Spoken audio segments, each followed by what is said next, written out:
Chapter 1145. 3 years passed in the blink of an eye. There were countless strange trees by a lake in the 60,000 mountains. They were ferocious and looked like monsters. Every night, countless fluorescent lights would dance in the strange forest, painting the forest with a layer of color. It was as beautiful as the Milky Way. However, the craggy shadows cast in the forest were even more sinister and strange. 7 or 8 humanoid toddlers of different ages were running. Their skin was green, and their ears were long and slanted. Their eyes were black crystals, and their fangs popped out of their mouths. From time to time, they would grab a jade-waisted slave with a beast's face and a butterfly's body and stuff it into their mouths. Before the jade-waisted slave became an insect, its host was a human. After breaking out of its body, it had a human face. If the host was a beast, it had a beast face. Its wings were as hard as steel, but they could not resist the toddlers. They did not seem to have the desire of ordinary life forms to survive. A few adult herdsmen were not far away. Their skin was wrinkled, and they were nearing the end of their lifespans. The herdsmen would grow up here when they were young. When they became adults, they would erase all emotions and live in different places. When their lifespans were nearing the end, they would return to a burial ground and bury themselves. Only a few elders would stay here to take care of the toddlers. At this moment, a herdsman was looking at the toddlers with a cold gaze. Suddenly, his expression changed, and he appeared in the distance. At the same time, a huge rock broke through the air and smashed into the ground where he had been standing. Most of it had sunk into the soil. A few herdsman elders looked up expressionlessly. They saw more than 10 burly men leaping from afar and landing in front of them. "You bugs are really hard to find." One of the burly men laughed sinisterly and waved the mace in his hand. "Kill them." Another burly man roared. He tapped his foot and charged toward a herdsman elder. However, a person with a human body and legs that looked like entangled vines came out of the darkness and collided with the burly man. A few herdsman elders stretched out their arms, and countless jade-waisted slaves formed a river of light and surged toward the burly man. Just as the river of light was about to drown everyone, a flame ignited in the air. It covered a radius of nearly 300 meters and covered a large number of jade-waisted slaves. Chains appeared in the air and formed a large net, binding the herdsman elders. A few herdsmen twisted their bodies into extremely strange shapes and broke free from the layers of chains in the blink of an eye. However, at this moment, a mirror appeared behind one of the herders, and an arm stretched out from it. The herdsman was already retreating, but he didn't expect something like this to happen behind him. The arm instantly pierced through his chest. The men didn't care about the jade-waisted slaves that filled the sky. They jumped high into the air and pounced toward the remaining herdsmen. The chains enveloped the surroundings as if they were trapping the herdsmen and the men in an iron cage. In less than a dozen breaths, the 4 herder elders died one after another, leaving behind only the startled herder child. "Bring these little things back to Emperor Qi." Ma Hongyu walked out of the darkness step by step. Following the death of a few herdsman elders, the jade-waisted slaves fell into chaos. Apart from a few who continued to attack, most of them started killing and devouring each other. A green-clothed, white-bearded old man stretched out his hand and pointed. Chains appeared out of thin air and tied up a few herder children. "Tangu, search the surroundings with Dongwasun. The rest of you, go to the place where they live and investigate," Ma Hongyu continued. In the darkness, many people followed her orders and headed in a certain direction.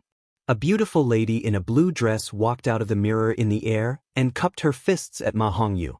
In the shadow formed by the jade-waisted slaves and the strange wood, a figure crawled out. His entire body was as black as ink. Soon after, the ink faded, revealing a handsome young man with a frivolous expression. These 2 people looked young, but they were actually spirit will experts with long lifespans.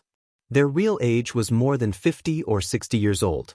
The earlier they attained the spirit will level, the younger they looked. After making arrangements for everyone, Ma Hongyu ignored the ferocious people in Daeyo's martial arts hall. She walked to the mangled corpses of the herdsmen and remained silent for a moment. That day, they were ambushed by these herdsmen. Nearly half of the 30 experts were killed, and many of them were buried here. Now, it took them some time to find their lair and exterminate them. First, they could stabilize the rear and finally head to the boundary between the two realms. Secondly, he could also comfort those experts who had perished at the hands of the enemy. Although their friendship wasn't deep, they were all human experts and most of them came from Great Xia.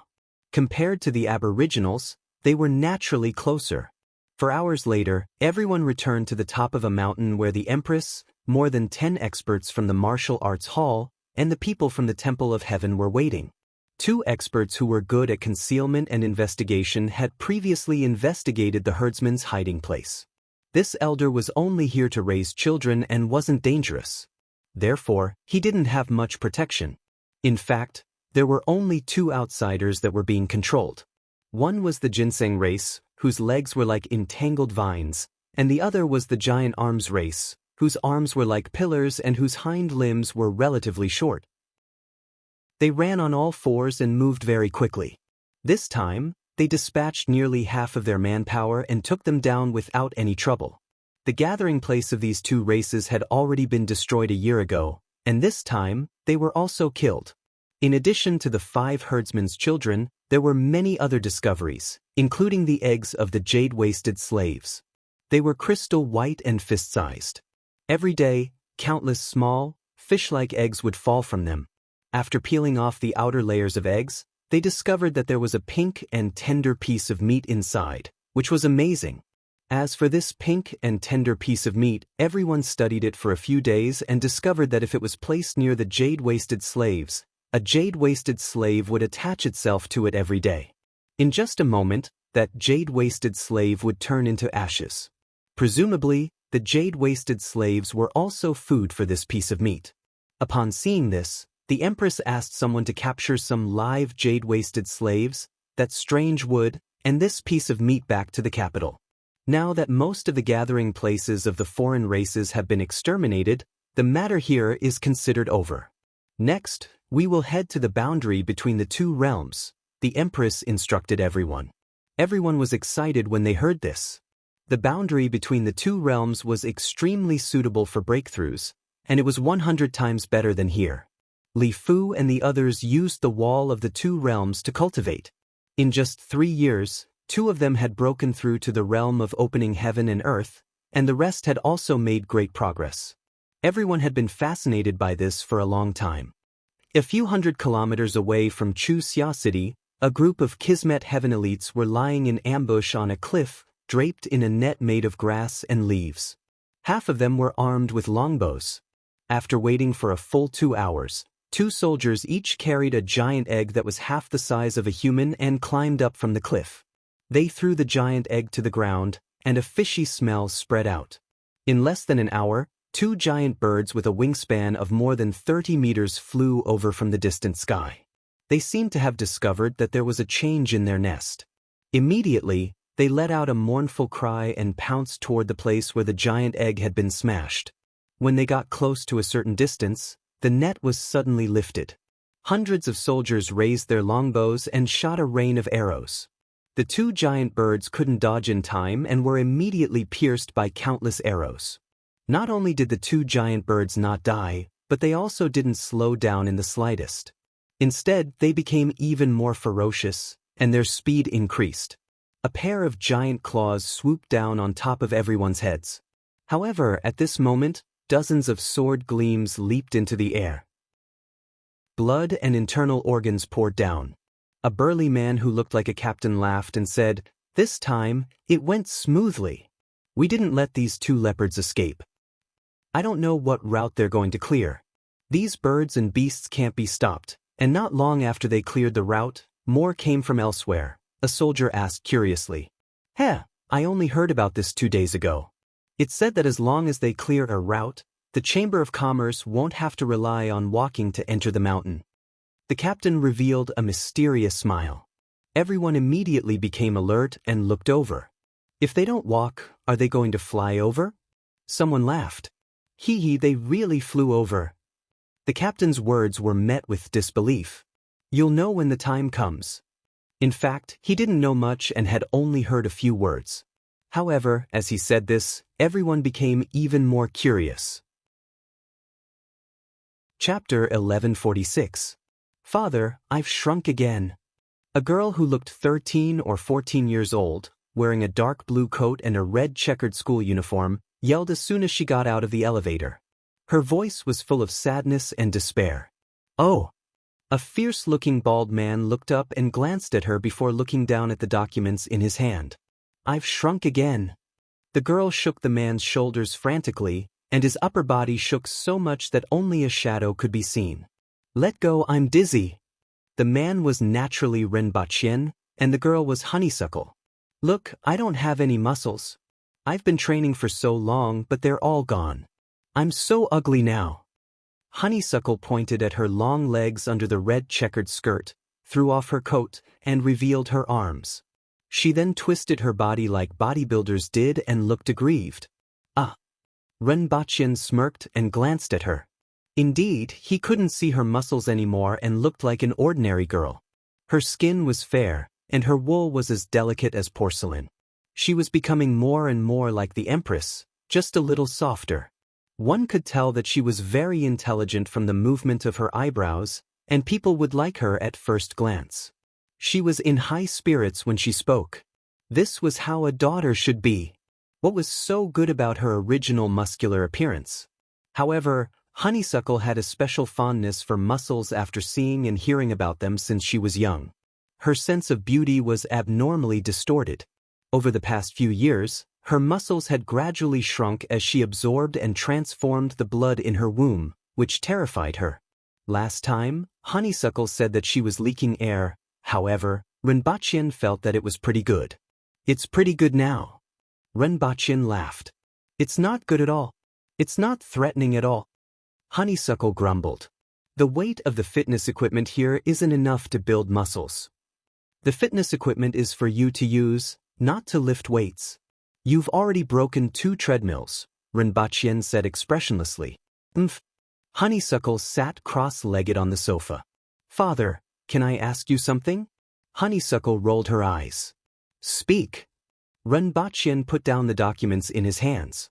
If he didn't settle this issue, he wouldn't be able to settle his affairs. What does it feel like to like someone? Honeysuckle blushed and asked shyly. Hua, this child, had always been lively and energetic, jumping up and down the roof. It was rare for him to be so bashful. However, her question caused Renbachien to become absent-minded and silent. Father? Honeysuckle looked up. It's probably because you want to bury him under your palace, Renbachien replied without changing his expression. Honeysuckle was terrified. What about love? Chop him up and bury him under your palace, Renbachien said without hesitation. He looked straight at Lu Hua and asked, Do you have someone you like? I can help you bury him. No, of course not. I don't even like my father. I don't want him to be buried under the palace at all. Honeysuckle shook his head, his eyes rolling. Renbachien let out a meaningful laugh. He was wondering if he should pay more attention to the kind of people that Hua came into contact with at school. What a horrible laugh, Honeysuckle mumbled. Have you done your homework? Honeysuckle's face turned sorrowful again. Are you my father? I just came back. It's a gift from playing games. Renbachien looked calm. Honeysuckle's expression suddenly changed, and she looked like she was making threatening gestures. There's one more thing. Next weekend is New Year's Day, and there's a party. Honeysuckle said. We should go back next week. Renbachien did some calculations. But I really want to participate. I've never participated before. Honeysuckle jumped over, hugged Renbachien's head, and shook it. It was another series of afterimages. Don't shake, I'm dizzy, Renbachien said. Honeysuckle was getting stronger and stronger. Okay, I promise you. In that case, we have to go back today.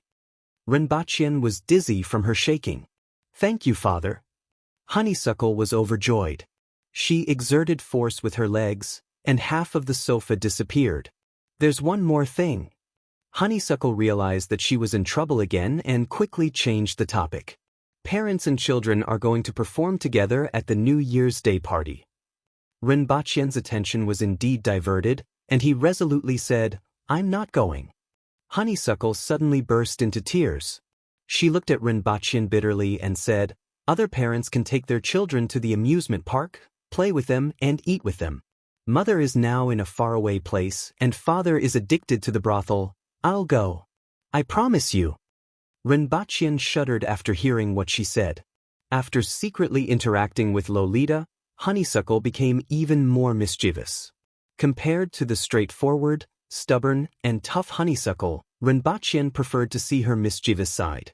However, most of the time, it was a headache. Seeing that Rinpochen had agreed, Honeysuckle hummed a song and skipped back to her room.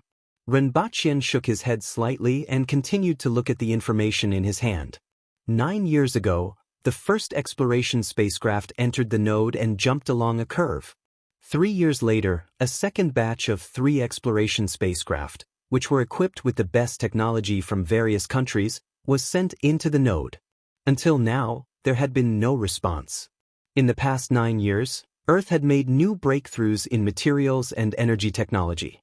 China was already preparing to produce the third batch of exploration spacecraft, but the attitude of some Western countries was somewhat uncertain. After all, each exploration spacecraft not only required the latest technology from various countries, but it also consumed a lot of resources. Many people thought that no one knew what was at the other end of the node, how long it would take to reach the other end, and whether there would be any gains. All of this was unknown. It would be fine if the probes could return, but if the probes couldn't return in a short period of time, the countries would only be paying and not reaping any benefits, and many people would have objections. Of course, in the long run, this was a must. However, the economic situation of many Western countries wasn't very good, especially some of the older countries. The high welfare of the people caused the country to be in the red all the time. Coupled with the elections and the solidification of the social classes, these countries weren't very stable. For them, what was more important was the immediate situation. Unless the exploration spacecraft sent back some information, they wouldn't be able to divert the attention of the people and internal conflicts. Otherwise, if the current situation continued to develop, there would inevitably be a war in the future. However, with him and the Empress around, this fire might not burn China in the early stages. However, no one could say for sure in the later stages. After thinking for a moment, Rinpochen made some comments on the document and put it aside. He didn't need to spend too much effort on Earth. That night, Rinpochen brought 2 flower back to Dayo. Rinpochen's initial small goal had been achieved. 2 flower had to attend school in Dayo and on Earth every week. However, she only returned to Earth once every half a month or even 20 days. As a result, she missed most of her classes on Earth. She had already been held back for many years. After all, 1 year in Dayo was equivalent to 3 years on Earth. Although 2 flower was intelligent, she didn't really like to study. She was still in the 3rd grade of primary school, but her classmates in the 1st grade were already in the 4th grade of middle school. As a result, she had to transfer schools every few months. Coupled with her special identity, she almost didn't make any friends. Only the principals and teachers of many schools in Wuji City knew a little about the situation, but they didn't know the inside story. On the contrary, this allowed the Messier 87 department to prove a previous conjecture that time on Earth and Rinpochen's region weren't the same. It felt like 1 day in the sky was equivalent to 1 year on Earth. First, set a small goal, such as 1 second. Chapter 1147. Father, don't forget what you promised me. You have to practice with me. Back in the palace, Erhua didn't forget to remind him, afraid that he would disappear the moment she turned around. Got it. Rinpochen wanted to rest, so he agreed. With Lolita's help, the documents could be sent to Lolita first before being sent to him. With the help of artificial intelligence, it could save a lot of time. If there were no major issues, 2 days wouldn't delay anything. Since he had promised her, he would practice with her. In recent years, Erhua had learned a musical instrument with great interest. It was the drum set. Rinpochen felt that the piano, zither, and violin were better, but Erhua liked percussion music. Thinking about it, this suited her character. The drums were all custom-made with special metals and animal hides. Otherwise, a single hit from the drumstick would destroy the drum set. In a large hall, Erhua was wearing short sleeves and hot pants while Rinpochen was playing the air. The drum and the melodious sound of the eru extended from the hall to the outside. The guards outside the hall were all preoccupied with their thoughts. The drum and eru sounds weren't bad. Although they were a little rough, they weren't unpleasant. However, when Erhua opened her mouth, it was a little sensational. I have seen a dream that can move mountains. I hope it never ends, even if the sky falls and the earth shatters. Rinpochen looked depressed. Erhua's voice was pretty good. Although she was always lively and energetic, her voice was like a silver bell. Her singing wasn't as good as Erhua's. This was probably because he had grown up. No one was perfect. December 31st, Jiaonan Primary School. At 1:30 p.m., all kinds of cars were parked at the school gate. Nowadays, there were very few ordinary people in Wuji City. Most of the people in the city were martial artists, so the economic conditions weren't bad. The ordinary primary schools here were equivalent to some expensive private colleges. The parents of the students were mostly officials, rich people, disciples of martial arts centers, and some other talented students. A black limousine slowly stopped in front of the school gate. As the door opened, a girl wearing a dark blue open-collared jacket, a white shirt, and a red and black checkered skirt alighted. Most of the students in the school wore this kind of attire. This was the current school uniform. However, this girl was still quite eye-catching. She had excellent looks, bright eyes, and a simple ponytail hanging behind her head. She looked very refreshing. What was even more noteworthy was that the temperature was close to 0 degrees Celsius, yet his legs were exposed. Even if children nowadays started to practice life force qigong or other cultivation techniques from elementary school, they were still too young and their strength was too low, so they couldn't reach the point where they were immune to cold and warmth. The other person who got out of the car looked to be in his 30s. He was bald and had a bear-like body. He had a fierce face and wore a light gray suit. He looked fierce and intimidating. "Daddy!" Erhua hugged Rinpochien's arm excitedly. It could be seen that she was indeed very happy. It was rare for her to act like a spoiled child. When he saw her expression, he smiled and said, "Let's go." When they saw Honeysuckle, many of the children looked fearful. They slowed down or made way for her. "What's wrong? Who is she?" A parent noticed that his child seemed to be afraid and asked in a deep voice. One had to know that most of these children would walk the path of a martial artist in the future. If they had fear at such a young age, it would be detrimental to their future cultivation. "It's Rin Yuqing, Year 3, Class 1. She transferred here and beat up everyone in the school in just 3 days." A little fatty said with a look of fear on his face. He even stopped in his tracks. "Year 3? All the students in the school can't beat her?" Beside the little fatty was a dignified middle-aged man. He was dissatisfied when he saw his son being so timid. "We can't beat her. She's too savage. All the Year 5 students together can't beat her." The little fatty seemed to have imagined a scene, and his eyes were filled with fear. The middle-aged man's face darkened. He glanced at Rinpochen and could feel that he was an expert who seemed to be stronger than him. When he took a closer look at the girl, he was immediately shocked. This girl gave him the feeling that she was very dangerous. He was a dignified Earth-level expert, but a Year 3 girl actually made him feel dangerous? Furthermore, she gave off an even more dangerous vibe than that majestic man. The middle-aged man calculated in his heart. He didn't know Rin Yuqing's identity and had to get someone to investigate. Her surname was Ren. When Erhua was on Earth, she was called Rin Yuqing. After returning to Dayo, she was called Qi Yuqing. After a few years, she had gotten used to it. Rinpochen naturally noticed the abnormalities of the other children. He was at ease. He knew what Erhua did in school. No matter where she transferred to, the first thing she did was to beat up the school from top to bottom. She had been like this since kindergarten, and it was still the same now. It could be said that all the primary school students in Wuji City had been beaten up by her. Then she forced others to call her father. This problem gave him a headache. He didn't know how many descendants the royal family had. Fortunately, he wasn't afraid of others finding trouble with him. If it were other children, they would have been beaten to death. "Master!" A burly man cupped his fists and greeted him. Beside the burly man was a child who looked to be about the same age as Erhua. He was well-built and had sharp eyes. However, his eyes shrank when he saw Erhua. Renbaqian nodded slightly. He recalled that this burly man was a third-generation inner disciple of the martial arts center and had some impression of him. The middle-aged man's pupils shrank when he saw this scene. Although he didn't know Renbaqian, he knew this burly man. He was an expert from Daeyo Martial Arts Center and was extremely ferocious. Although their strengths were similar, Erhua's combat strength was far superior to his. He was actually so respectful to that person, and that person's surname was Ren. The middle-aged man's heart skipped a beat. He immediately guessed Renbaqian's identity.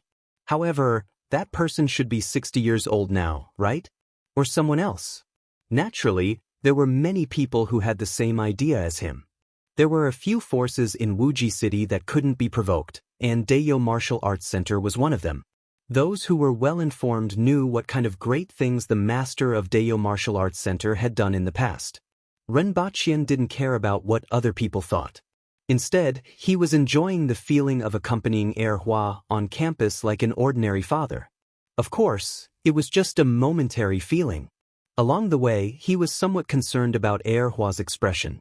He wanted to see if he could find out if Erhua had someone she liked and then bury him under the main hall. According to Daeyo's time, Erhua was 8 years old. Including the time on Earth, she was about 10 years old. She definitely didn't like anyone. At most, it could be considered as having a good impression of someone her age. However, she grew up faster than other children, so some things were hard to predict. Unfortunately, Renbaqian didn't find anyone that Erhua cared about. Even though there weren't many girls who greeted her, most of them were afraid of her. The whole afternoon was the New Year's Eve party. Every child and their parents would perform. In the middle was Erhua. Her drum set and eru had already been sent in advance and placed aside. When Erhua's drumsticks fell, everyone's expression changed. The sound of the drum seemed to be pounding on everyone's heart, making their blood surge. It was as if they heard the roar of a wild beast. Following that, the sound of the eru in Renbaqian's hand could be heard.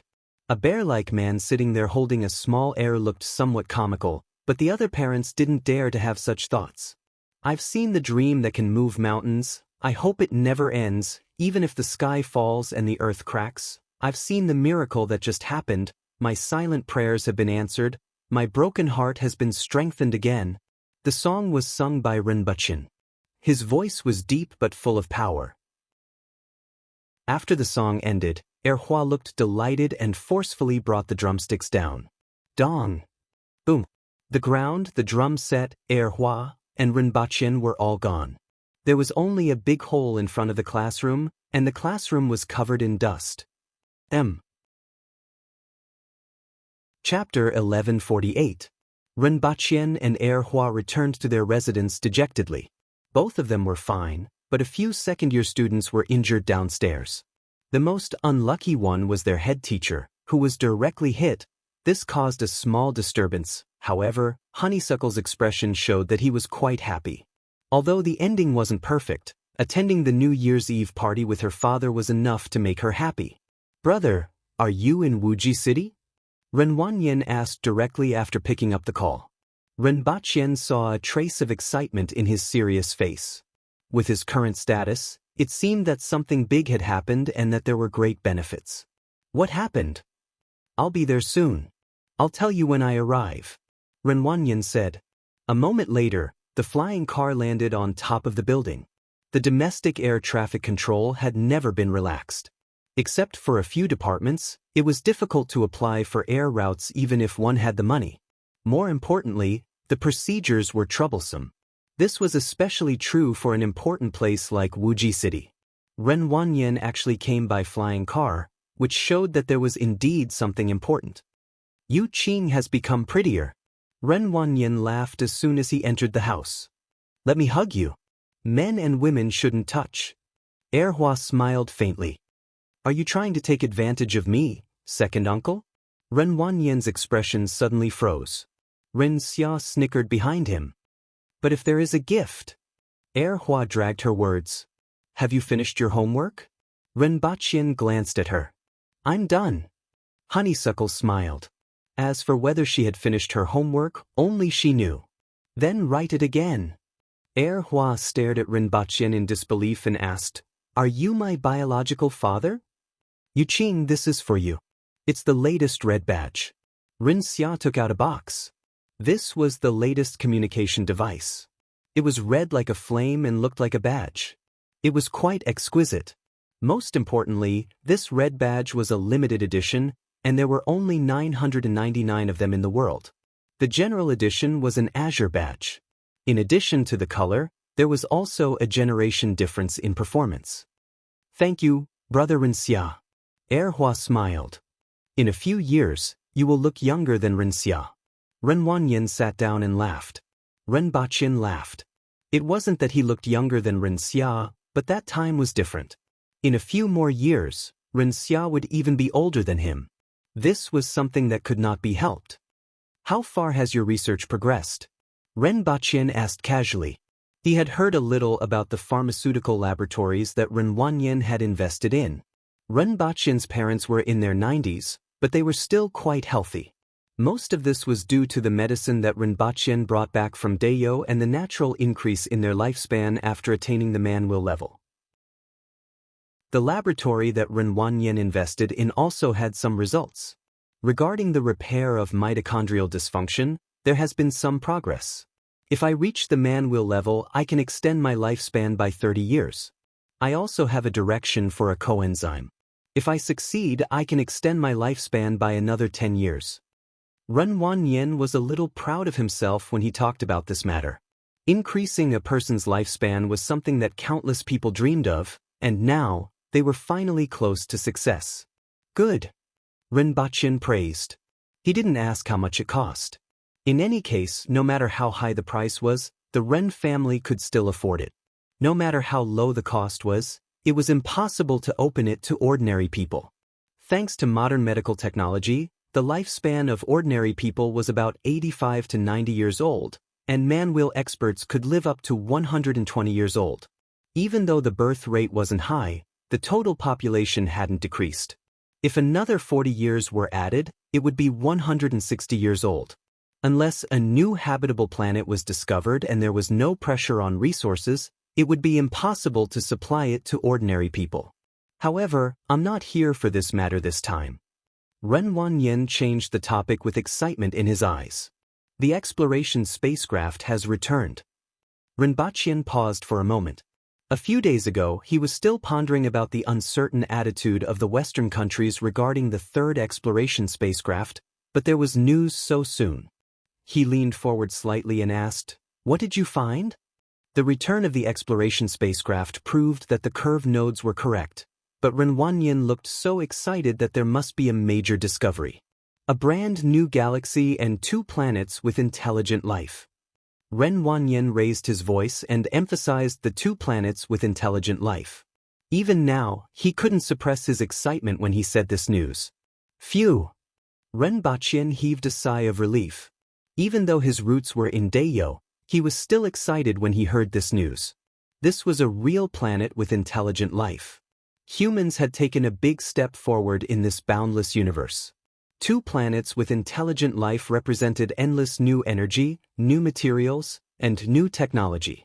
When humans arrived at those 2 planets, the development of human technology would be greatly improved.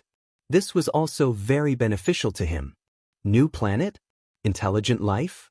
Can I go and take a look? Honeysuckle widened her eyes and asked with interest. Of course, but you have to wait a while. Renwanyan laughed. How long? Honeysuckle asked coquettishly. Not too long. 20 to 30 years should be enough. Based on Dayo's time, it was only 10 years, which wasn't considered long. Only 1 spaceship returned? The first one? How long will it take to get there? Renbachien asked. It had only been 9 years since the first spacecraft entered the node. It would take at least 2 to 3 years to explore that new galaxy, which meant that it would take about 3 years for a one-way trip. The returning spacecraft is one of the second batch of 3, and it should take less than a year to jump to that galaxy. However, that node is said to distort time and space and affect electronic equipment. The records on the exploration spacecraft show that 7 years have passed in that new galaxy, but the time from entering to coming out of the node can't be calculated. I'm afraid that we will need to wait for the third batch of spacecraft to get an answer. There should be people accompanying the third batch of spacecraft. Renbachien's heart skipped a beat. It had only been 5 years since the second batch of spacecraft set off. It seemed that the equipment had indeed been affected. The exploration spacecraft also brought back a lot of information. Ren Wanyan pressed the watch on his wrist, and an image appeared in the air. This was a galaxy larger than the solar system. There were a total of 13 planets, 2 of which were similar. One was slightly larger and the other was slightly smaller. Blue and green areas could be seen on both of them. These must be the 2 planets with intelligent life. Between these 2 planets, there was a red satellite. There are 2 kinds of human-like creatures on these 2 planets, and they have developed a civilization. However, their level of civilization is much lower than ours and is equivalent to the level of a feudal dynasty. As images appeared, there were planets, continents, and buildings.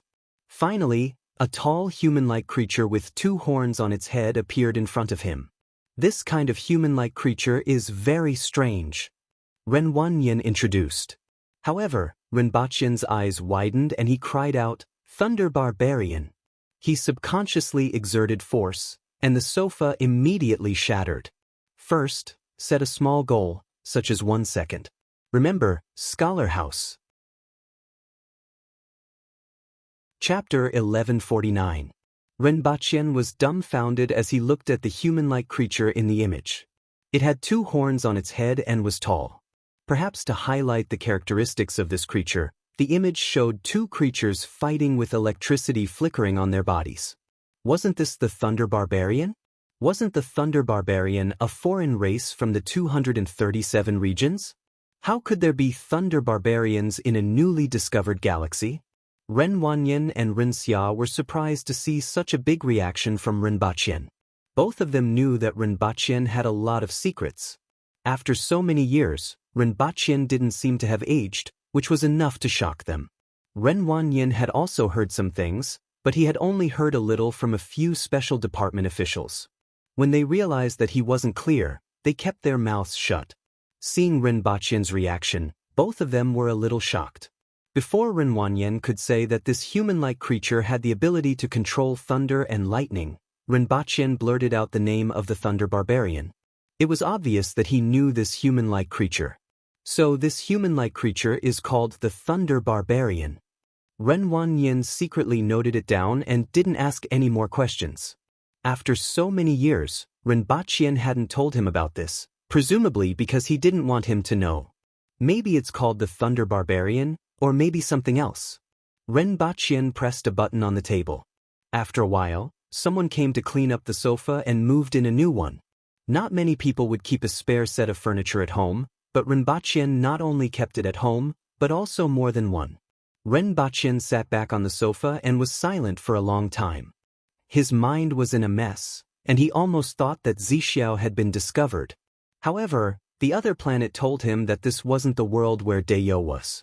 There wasn't another habitable planet in that world. At such a close distance, it was impossible not to discover it if there was one. Also, the size of this planet wasn't right. According to the previous calculations of the exploration spacecraft, this planet was only half the size of Earth, and the other planet was only 20% larger than Earth. Great Xia, Dayo, and the Qin nation covered an area that was close to half of Asia. The 60,000 mountains was even larger than this and was equivalent to a large continent. There were also the 237 regions. Although he didn't know how big they were, the distance was calculated by years. According to the laboratory calculations, Zixiao was at least 10 times the size of Earth. After thinking for a long time, Renbachien asked, "Are there also such human-like creatures on the other planet?" "No, it's something else." Ren Wanyan showed a set of pictures that were taken from top to bottom. The picture depicted a humanoid creature with 2 to 6 arms. The Ba Pu clan. Renbachien knew what they were at a glance. He did not expect that there would be thunder barbarians and 8 arms race in this galaxy, and they belonged to 2 different planets. The 2 planets were dominated by these 2 humanoid creatures, and they had even built their own civilizations. In Dayo, they were one of the tens of thousands of races. Previously, he had felt that it was very strange that there were myriad races there. No matter what, a world should not have given birth to so many intelligent life forms. Moreover, the population was not large, as if every life form could become an intelligent life form. But that was impossible. Based on the current situation, it was very likely that the myriad races were like these 2 races, coming from the outside world. Or, conversely, the 2 races in this galaxy came from Purple Cloud Earth Star. Of course, the former was more likely. What about the human race? The language was similar to China's, and there were some mythical creatures that were similar to China's. Did the humans in that world come from Earth, or did the Chinese on Earth come from there? Or did both sides have other sources? Renbaqian knew too little, and he couldn't figure out the main points no matter how hard he tried. He put this matter to the back of his mind first. At present, the most important thing was the matter of the new galaxy and the 2 foreign races. Take a look at the details of those 2 planets. Renbaqian said. The planet where the Thunder Barbarians were located had a total of 4 continents. 3 of them were inhabited by the Thunder Barbarians, and the other one was too far away for the Thunder Barbarians to reach. There were only some wild creatures on it. The 3 continents combined weren't smaller than the continents of Asia, Africa, and Europe. However, there were very few cities, no more than 1,000, and they were scattered around like stars. Among them, there were 6 largest cities. In the cities, there were stone houses with pointed roofs and an iron needle on top. The tallest one was no more than 3 stories. Judging from the size of the cities, there were at most 1 million people. The other cities generally had tens of thousands to hundreds of thousands of people. The cities were surrounded by walls that were about 20 meters high, and there was a moat outside the cities. The main means of transportation were beast carriages. One was like a giant rhinoceros that was dozens of meters long, had a colorful body, and a horn on its head. In addition, there were several types of small beast carriages. The Thunder Barbarians were more developed in terms of animal husbandry, but the agricultural area didn't seem to be large. However, there were large areas of fruit forests around each city. There were pumpkin-sized fruits on the trees, which were probably the staple food of the Thunder Barbarians. In addition to the thousands of cities, there were also a large number of villages in the wilderness. The level of civilization development was roughly equivalent to that of the Tang and Song dynasties. The population was about a few 100 million, but no more than 1 billion. Looking at the Ba-Bai people, their technological level was actually higher than that of the Thunder Barbarians. Their buildings and clothes were more exquisite, and the area they lived in was smaller than that of the Thunder Barbarians. However, the number of cities they had was double that of the Thunder Barbarians. However, Renbaqian knew that the development of these foreign races was different from that of Earth. The most important thing was individual strength. He didn't know how strong the experts on these 2 planets were. If they were like Zixiao, there would probably be existences that surpassed the Empress. If they wanted to occupy them, they would have to destroy the experts of the foreign races in the sky. If they occupied them on the ground, they would definitely be defeated by the other party. It was also very difficult to destroy the experts of the foreign races in the sky. It could be seen from the Empress's previous battles that she was extremely sensitive to danger at this stage. Unless a weapon of mass destruction like a nuclear bomb could produce considerable lethality in a large enough range, it might not be able to destroy the other party. After thinking about it, Renbaqian smiled. He was used to seeing the foreign races. His first reaction when he saw them was how to destroy them. How to deal with them would depend on the plans of the governments of each country. Are there any videos of their battles? Renbaqian asked. Yes, and 2 battles were filmed, Renbaqian replied. Both battles belonged to the Ba-Bai people. In the video, the 2 sides of the Ba-Bai people first drove huge beasts to charge into the battle formation, and then they exchanged blows. The weakest among them had 4 arms, and the generals of both sides had 6 arms. This was equivalent to the warriors of Longevity Heaven and Heaven Opening Domain. Renbachian nodded slightly. It was exactly as he thought. These two videos, as well as some scattered battle scenes, were definitely the main research direction of each country. In this way, the countries might not use force from the beginning.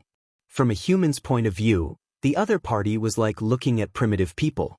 However, when an individual's strength reached a certain level, it could cause great trouble for Earth. He estimated that the next time they went to that galaxy, the humans would first occupy the continent without the Thunder Barbarians, then find an opportunity to contact them. After understanding the various resources of that world, they would use economic plunder. Do you think there's a way for us to impersonate them? Renbachian suddenly asked. The Thunder Barbarians were very similar to humans, but they were taller. If they could think of a way to impersonate the Thunder Barbarians, then the Empress and the others would be much safer in that region. Impersonation? We don't even know what language they use. Their appearance is easy, but I don't know if they have any other way to identify us, Renbachian said. It's important to try when there's a chance, Renbachian said seriously. Well, I'll think of a way when there's a chance. First, we have to build a spacecraft and head there again. Those countries have been wavering, but I think they will be able to make up their minds this time. No country will allow itself to be excluded from the next exploration. Renbachian laughed. How long do you think it will take? Renbachian asked. It should be within 5 years, or even sooner. That node only reaches that galaxy? Are there any more nodes in that galaxy? According to Professor Luo Jiming's calculations, this is a whole curve with many nodes, and this node is only one of them. I'm not sure about the specifics, and I'm afraid even Professor Luo Jiming might not be fully aware of it, Renwanyan muttered. Renbachian knew that Professor Luo Jiming was a true genius among geniuses. He had extremely high achievements in physics, chemistry, and mathematics, and he was not even 45 years old yet. He was one of the most famous and highly regarded scientists in the country. If there was someone in this world who was born to be a protagonist, then Luo Jiming was definitely one of them. Many people wondered if he had been reborn, transmigrated, or had some sort of cheat. Currently, the domestic aviation exploration project was mainly led by him, and the country's protection for him was equivalent to that of an important national official. Renbachian pondered for a while and said, if there's a chance, arrange it. I want to pay him a visit. All right. Renwanyan nodded. It was very difficult for others to meet him, but he could still do it. Wonderful Bookstore. Chapter 1150. Academician Luo. Renbachian greeted him. He had seen photos of this person on the internet, but it was his first time seeing him in person. He had to admit that this person was a natural winner in life. It was enough for him to earn a living with his face, but he had outstanding achievements in 3 fields. Some people had already compared him to Da Vinci.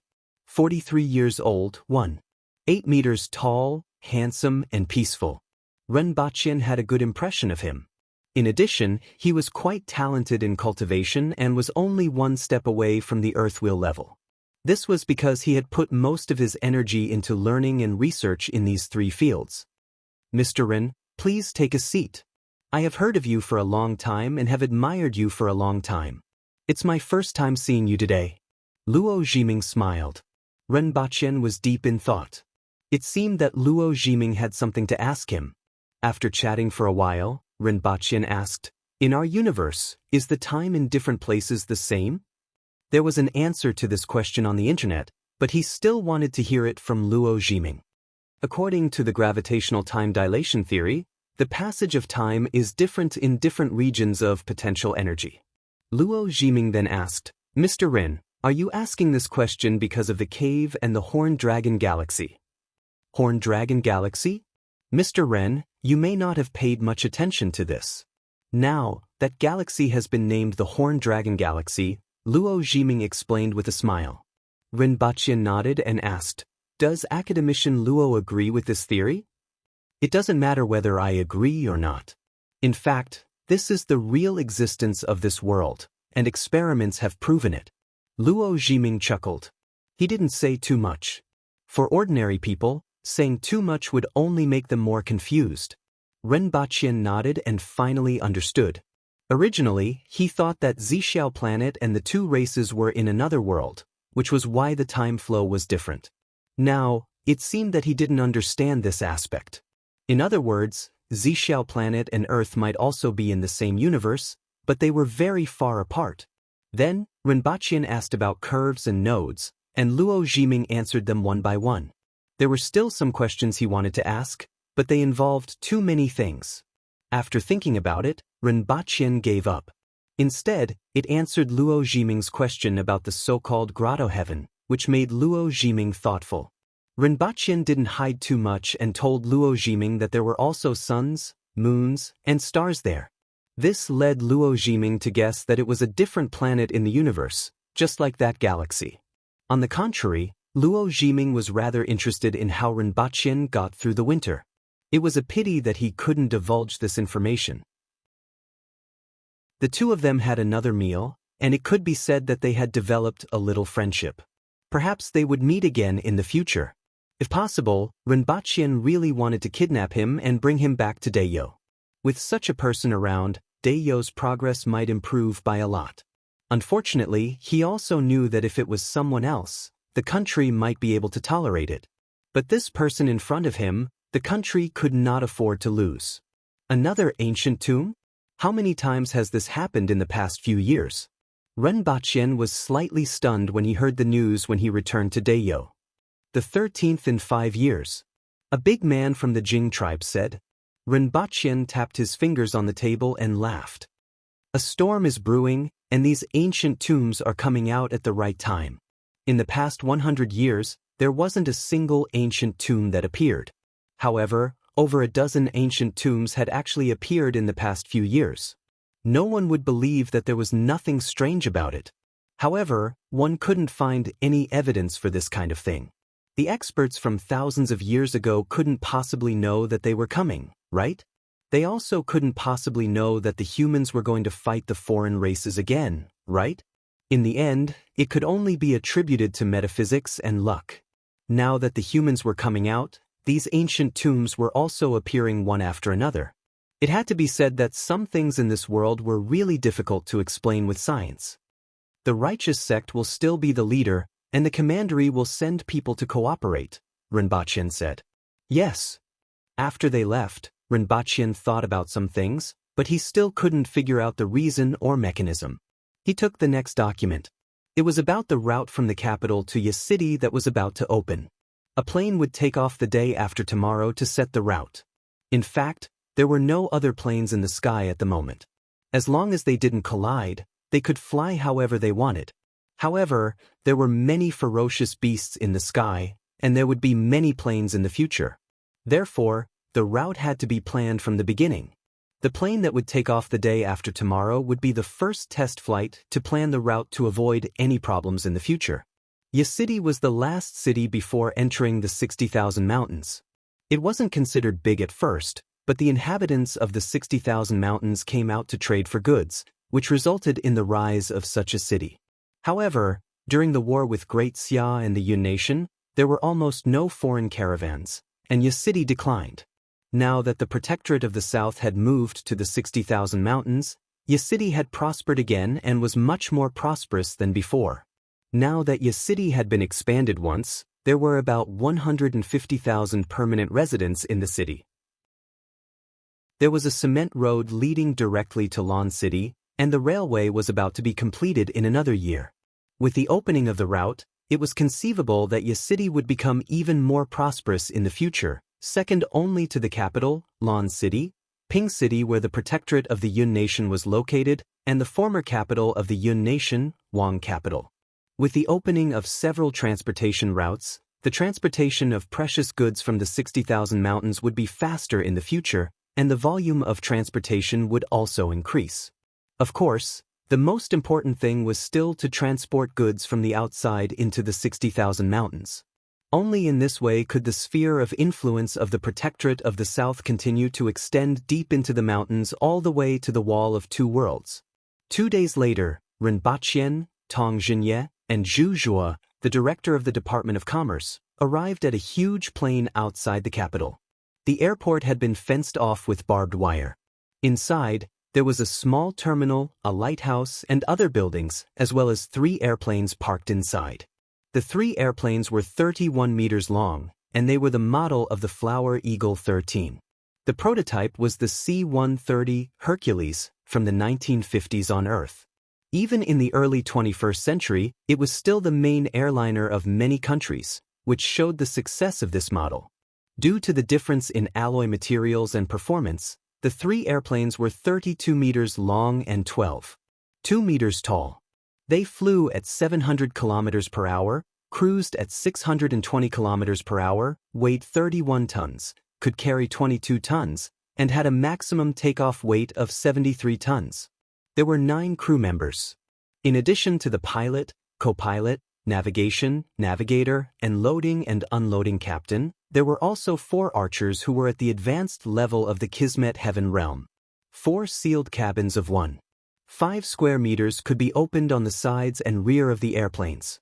When flying at an altitude of less than 5,000 meters, these 4 people could attack from the sealed cabins. This altitude was the limit of the airplane's flight speed so that their bodies wouldn't freeze or be blown away. This was to prevent flying beasts from invading the airplane's flight path and treating them as prey or toys. After all, there were too many ferocious beasts in this world. Many large flying beasts weren't even smaller than airplanes. Fortunately, these flying beasts generally flew at an altitude of less than 4,000 meters, and most of them were even less than 2,000 meters. After the crew members greeted Rinpoche and the others, they boarded the plane one after another. In addition to them, there were 2 other students from the academy going together. As the plane started up, it streaked across the long runway, rose into the sky under the excited gazes of all the airport staff. With this thing, it will be more convenient to transport all kinds of materials in the future. Zhu sighed and then asked, "Can this thing also transport people?" Rinpoche nodded and said, "There are still too few of them, mainly in the south. Sooner or later, our flight path will cover the entire continent. Ordinary people will take this plane to travel, and most regions will only take a few hours to reach. I'm really looking forward to it." Zhu laughed. "Aren't there smaller planes? I heard that they are much more flexible and can even fight with flying beasts in the air." Tong Jinye asked curiously. "That thing is still open. The main thing is that there are no external weapons. At present, we still have to rely on bows and arrows to attack flying beasts." Rinpoche said, "There was gunpowder in this world, and Great Xia had used it before, but its performance was too poor. At present, the main direction of research wasn't on weapons. Moreover, there was a shortage of manpower and gunpowder weapons were too weak to be of much use in future wars. Therefore, there were only 2 researchers in this area. With a small number of people, the progress was naturally slow. The reason why they were still conducting research was that Rinpoche had a glimmer of hope that they might discover something valuable during the research process. Rinpoche was looking forward to the miniaturization of electromagnetic weapons, which could pose a threat to experts. The fastest updated website on August 1. Chapter 1151. This is the capital. A lady with a wide forehead and a big mouth sat behind a tractor, looking at the towering city in the distance. Her words were full of emotion. She had a wide forehead and a big mouth, but when put together, no one could find any fault with them. She was 25 or 26 years old and dressed ordinarily, but she was unforgettable. Her eyes were as bright as the stars. Beside her were a man and a woman.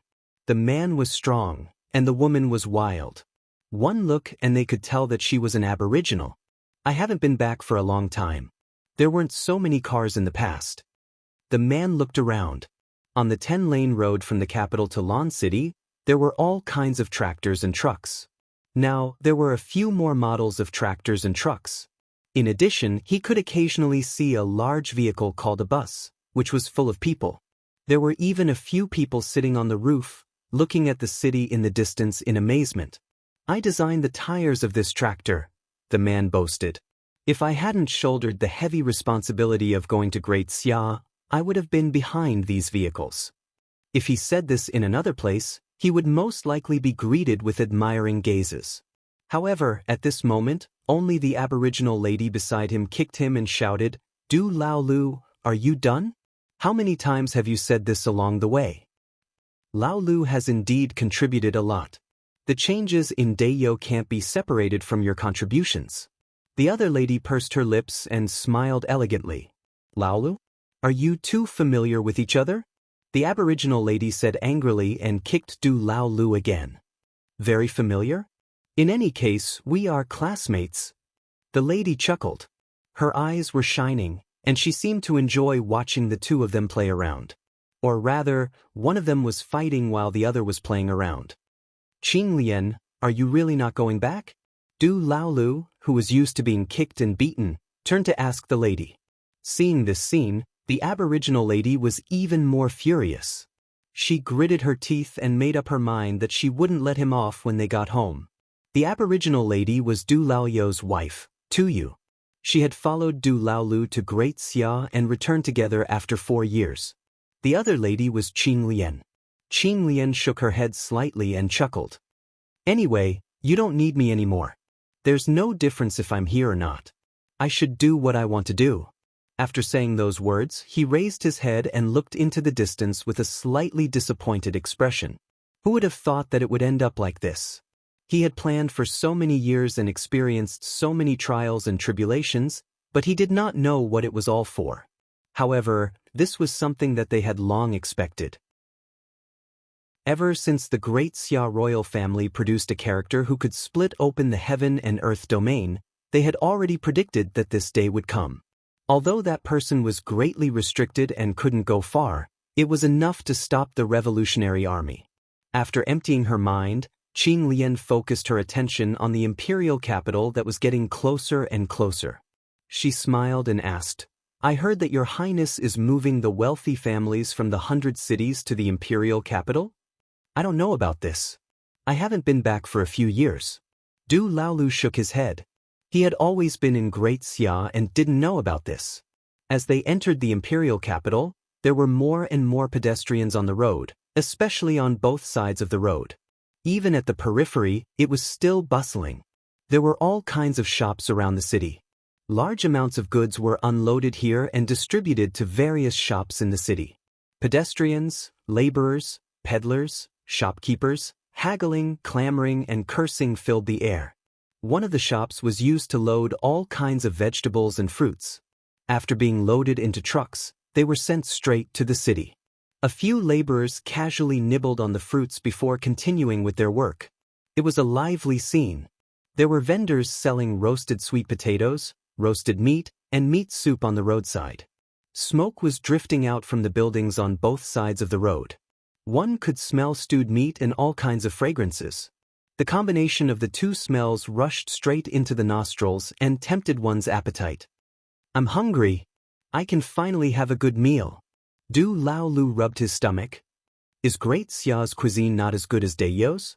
Qing Lian laughed. It's not as good as Dayo's, Du Laolu said decisively. Qing Lian smiled without saying a word. Dayo's cuisine was filled with good spices. The fragrance of the food was overwhelming, but it masked the freshness of the food itself. Great Xia's cuisine rarely used spices. Instead, it focused more on highlighting the taste of the food itself. It could only be said that everyone had their own preferences. However, when it came to meat, Dayo had all kinds of spices that could suppress the fishy smell, which was slightly better than Great Xia's. Where are you going? Are you going to see the dean first? Du Laolu asked and got kicked again. No, I'm going to walk around the city first. I'll pay a visit tomorrow. Qing Lian shook her head slightly, cupped her hands, and bade farewell to the two of them. She then jumped off the tractor. She wanted to see what the capital looked like. Naturally, she had to see it with her own eyes. Still looking? Tuyu saw that Du Laolu was still looking even after Qing Lian got off the tractor. I just feel that she's a little pitiful. Du Laolu shook his head. Even though he was a little funny, arrogant, and carefree, he wasn't completely blind. Along the way, he could naturally see that Qing Lian was disappointed from time to time. Furthermore, she had left everything behind and came to Dayo alone. It was probably not going well for her. How do you know that she's pitiful? And that it has something to do with you? Tuyu said angrily. I'm the pitiful one. How did I fall for you back then? Because I'm smart. Du Laolu grinned, revealing a set of white teeth that were even reflecting light. I'll go to the palace first, Du Laolu said as he held onto his cloth bag. Go back and let them cook the meat first. Rinpochen was a little surprised to hear that Du Laolu was back. This time, he didn't receive any news from the rearguard commandery. As far as he knew, there hadn't been anything going on with the Du family recently. He didn't know if Du Laolu had found what he wanted or if he simply wanted to come back to take a look. However, he would find out when he saw Du Laolu. Lowly, after years of universal education, the national treasury is running low. I'm afraid that we will be in the red this year by 30%. What do you think? Rinpochen looked at the lowly in front of him. 3 years had passed, and the image of this artificial intelligence hadn't changed at all. Her personality was still as bad as before.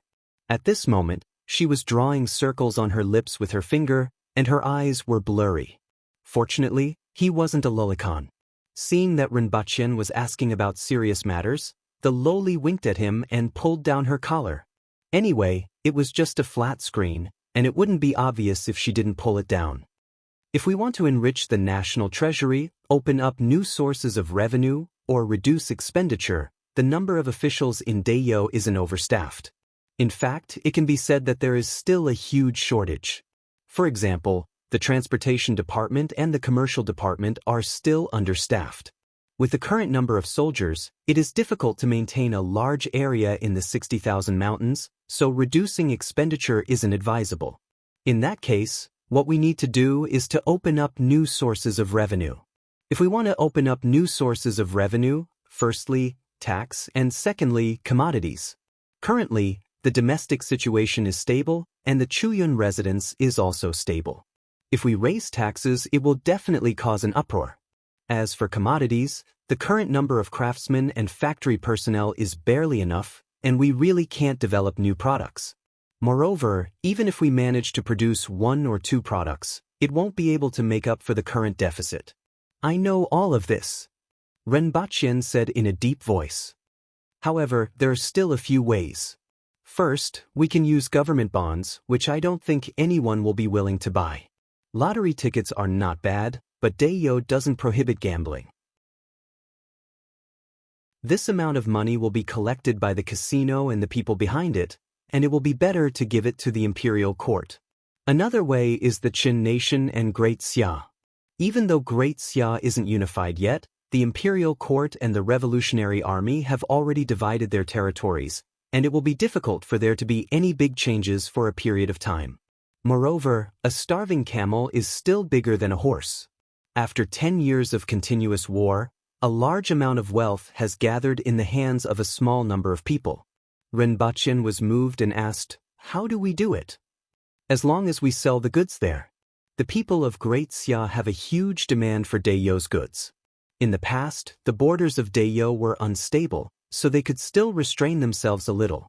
Now that the two countries have divided their territories and the situation has stabilized, the demand will shift to other areas.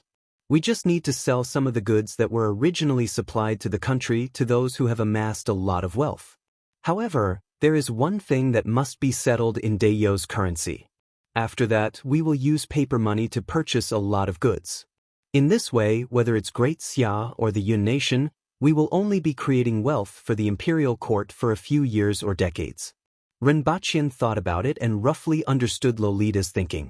The value of money was given by people, regardless of whether it was gold or silver. The value of Dayo's currency was even more obvious. Nowadays, large transactions were completely done with paper money, which could be printed as much as one wanted. However, for the stability of domestic prices, the imperial court couldn't print more paper money than it could bear. Otherwise, the country's newly formed and fragile economic system would inevitably collapse. However, if they had to use paper money to trade with the Qin nation and Great Xia, they would first have to exchange gold and silver for paper money. This exchange rate was set by the imperial court, and they could profit from it. The same was true for the purchase of goods in the two countries. In this way, they would earn gold, silver, and goods, but they would only circulate paper money in their hands. They could use this method to increase the amount of money issued, which would be consumed by the two countries, and the imperial court would naturally gain a lot of profits. The imperial court had already benefited greatly from the increase in the amount of money issued. After a few years, the currencies of the two countries were basically controlled by Dayo. This way, they could gain a lot of profits from the two countries by manipulating the rise and fall of the currencies. If they were more ruthless, they could completely design a separate currency to be issued in the two countries to plunder resources and profits. This kind of economic plunder was faster than robbing with a knife. After a few years, it would be these two countries that would support Dayo. Of course, there were a few important points. First, the other party had to recognize this kind of currency. Second, the currency wouldn't be imitated. However, these 2 points weren't a problem for him. First of all, they might not understand the main points. Even if there were knowledgeable people who felt that something was wrong, they had to recognize Dayo's paper money under the pressure of the army, whether they were willing or not. Furthermore, Dayo's paper money was exquisitely made and easy to carry. Under strong pressure, it would probably circulate quickly between the two countries. There was no need to consider counterfeiting as they didn't have the strength to do so. After he understood, he asked for more details. It was more or less the same as what he thought. Rinpoche also made up his mind. First, he set a small goal. For example, 1 second. Chapter 1152. Your Highness. When Du Laolu saw Rinpoche, he suddenly felt sad. He finally saw the dean again. To be more precise, he was finally back. Back then, the dean sent him far away with just 1 sentence. At first, he thought it was good, but after a long time, he began to miss his hometown. If he hadn't found what he was looking for this time, he didn't know how long he would have been wandering outside. You seem to have matured. Rinpoche sighed and then looked at him strangely. Have you reached Kismet heaven? One had to know that Du Laolu wasn't very talented. Otherwise, he wouldn't have been sent to the academy. Although reaching Kismet heaven in his 20s wasn't considered fast, it wasn't too bad either. I fought a lot during my trip to Great Xia and broke through during one of those fights. Du Laolu was a little excited. He came back this time to show those bastards that he had also broken through to Kismet heaven. Life and death situations help to tap one's potential. Rinpoche sighed. With Du Laoyo's poor talent, it was rare for him to reach Kismet heaven in such a short period of time after going through many hardships. This was probably why Du Laolu looked much calmer. Du Laolu had a strange expression on his face. When Tuyu knocked someone down, he ran over and kicked them a few times because they were rude. After a few kicks, he inexplicably broke through. How could he have gone through life and death situations? Of course, he couldn't say this out loud. Instead, he puffed out his chest and said, "Although the journey was difficult, I finally achieved my goal and obtained something. I just don't know if it's the scroll that your highness needs." "Bring it to me," Rinpoche said. Du Laolu took out an ancient scroll made of animal hide, placed it on the table, and took a few steps back. Rinpoche reached out to take it. The surface of the animal hide was extremely delicate and soft, and it felt very familiar. He flipped to the front page and saw the words, "All laws are one and the same." These 10 words twisted endlessly as if they were going to jump out of the page. When he focused, he saw the words twisting out and entering his sea of knowledge. It's indeed the ancient scroll of methods. Rinpoche closed the ancient scroll, closed his eyes, and erased the words in his sea of knowledge. There were 3 scrolls in the ancient scroll of methods. The first was the method of refining the body and the 5 elements visualization. The second scroll was the art of nourishing and cultivating the spirit. Since he had not even reached the earth embryo realm, he could only read a part of it. There should be a cultivation method for the spirit wheel realm at the back, and it should be able to open up the heaven and earth domain. Due to his lack of strength, he was unable to see what was going on, so he could only make guesses. The third scroll contained all sorts of wondrous techniques and battle techniques. Now that the third volume was in his hands, his set of techniques was finally complete. He looked down at Du Laolu, smiled, and said, "You are indeed a lucky general." Without a goal, he actually managed to get his hands on the ancient scroll of methods in just 4 years. Du Laolu grinned as he accepted Rinpoche's praise. "You haven't been back for many years. Go back and rest for a few days, and I will arrange something for you to do." Rinpoche smiled as he thought about where to send Du Laolu. A person with such great luck would naturally have the help of the heavens. It would be best to leave some clueless matters to him. Rinpoche couldn't make up his mind because there were too many places where he could be of use. Scientific research naturally required a certain amount of luck, and he could also be used in the search for ores and resources. There was also the map obtained from the tomb of the human emperor, or he could go out to sea to look for shipping routes. There might be unexpected gains. As for the empress, he should be able to play a certain role if he was sent there. From the current situation, Du Laolu was just extremely lucky, but he wasn't the kind of person who could resist the heavens and earth. Sending him there wouldn't bring danger to the empress and the others, and he might even be able to play a big role. "Your Highness, Qinglian has also arrived in the capital. She probably won't return to the volunteer army," Du Laolu said before leaving. Rinpoche nodded. Currently, neither the Great Xia Imperial Court nor the volunteer army could do anything to the other.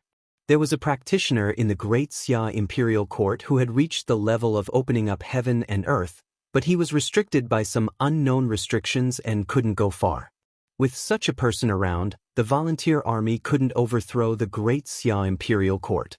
In this way, both sides would stabilize the occupied territory, divide the land, and think of other ways in the future. For Deo, this was good news. As for Qinglian, her goal had never been to be a high official and generous salary. She had other desires. Now that both sides had divided the land, there was no point for her to stay there, so she might as well come to Deo. Rinpoche naturally understood what was going on, which was why he was happy. Qinglian could be said to be a great talent. She was shrewd, resourceful, and extremely talented in mathematics. There were a lot of positions that she could get involved in. Furthermore, based on his understanding of her, she was trustworthy and wasn't someone with ulterior motives. Now, he was in desperate need of talents, and he was naturally happy that such a talent had come to him. Rinpoche stuffed the ancient scroll into his pocket and was ready to return to his bedroom to read it properly. However, he met Exinge on his way back. Seeing that she seemed to have something on and couldn't speak, Rinpoche asked, "General Exinge, are you looking for me?" "I just wanted to ask if the electric shock experiment still needs to be done," Exinge said in a cold voice as her gaze wandered behind her glasses. Rinpoche's body stiffened slightly. It seemed that Exinge had asked him once a few days ago. All these years, he had also conducted several electric shock experiments on Exinge about once a year, and it seemed to have become a regular pattern. Seeing that Exinge's cold face was slightly red, her gaze wandered, and she forced herself to remain calm. Rinpoche found it funny and said, "The experiment still needs to be done. The data isn't enough, and the fluctuations are too big each time."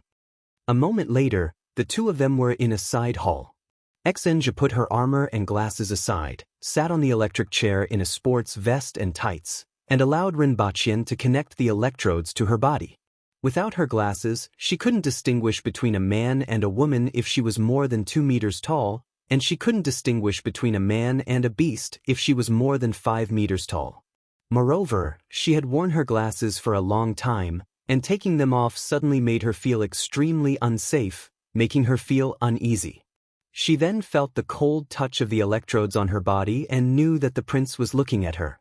There was an indescribable feeling of anticipation in her heart, which made her feel shy and a little excited at the same time. As the switch was pressed and the intensity of the electric current was increased, Exinge couldn't help but let out a light moan, and the surface of her skin turned rosy. 20 minutes later, Exinge let out a long, mellow moan that sounded like she was crying. Her muscles tightened for a moment before she slumped there without any strength. Rinpoche saw that Exinge's eyes were blurry and that her body was flushed. He knew that she probably wouldn't be able to recover in a short period of time.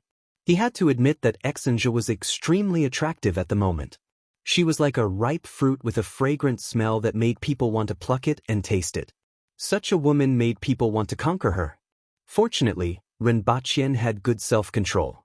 Most importantly, he knew that rabbits wouldn't eat the grass near their nests, especially when this grass was particularly obvious. After removing the electrodes and putting away the equipment, he said, "General Exange, take a rest first. I'll go back and record the data." He turned around and returned to his bedroom. After Renbachien left, Exange heaved a long sigh of relief. Her thoughts were light as a feather, as if they could float with the wind. First, set a small goal, such as 1 second. Chapter 1153. Renbachien opened the ancient scroll of methods once again and looked at it with rapt attention. He saw the 10 words on the first page wriggling incessantly on the animal skin. Following which, the words separated from the animal skin and entered his sea of knowledge, evolving into a set of methods to deal with the enemy. Or it could be said that there were several simple uses of the divine sense. Most importantly, there was a method to temper one's divine sense. Spiritual sense spread throughout the sea of consciousness. It was the foundation of a person. If it was not condensed into a divine weapon, it would be like smoke when it left the body, uncontrollable. This technique allowed one's divine sense to form an invisible arrow before it could be condensed into a divine weapon to attack the opponent's divine sense. The second volume of the ancient scroll of methods was to nurture and refine the spirit. Nurture first, then refine. The nurturing art was naturally to strengthen the divine sense, while the refining art was to purify and condense the divine sense. This was especially so for the nurturing path, which required one to start cultivating from the earth will level. Therefore, those who cultivated this technique had a much stronger divine sense than others of the same cultivation level. Only then could they use this divine sense attack method. The method of tempering that part of the divine sense wasn't a refining technique, but a simplified version of it. When one was at the earth wheel level, it would be able to resonate with the method of condensing the shapeless arrows and produce 3 shapeless arrows. This was also the only attack method of this technique before the earth embryo. After reaching the earth embryo realm, there would be 5 more ways to attack the 5 elements. He would use his consciousness to evolve the 5 elements and leave his body. Among them, there were also the 5 words, "Eternity depends on one's heart." Only when one's heart was resolute could one achieve eternity. To put it simply, it was a firm belief. In the earth embryo realm, the 5 elements could only be evolved into one thing. Only by having a firm belief in it would one be able to concentrate and turn illusion into reality. This was all that Renbachien could see at the moment, and he gasped in amazement. This method of turning illusions into reality, using one's divine sense to communicate with one's primordial chi and turn it into matter, was indeed miraculous. Although it was similar to condensing a divine armament, there were many more ways to do it. Furthermore, this was only the earth embryo realm. Once he attained the spirit wheel realm, it was unknown what kind of techniques he would have. If this technique was cultivated to the extreme, it was unknown whether or not it could condense a nuclear bomb. One had to know that when one reached the earth chakra level, they would visualize the 5 elements. However, what Renbachien visualized was a universe. He didn't know what kind of changes would occur in the future. However, he seemed to have a lot of potential.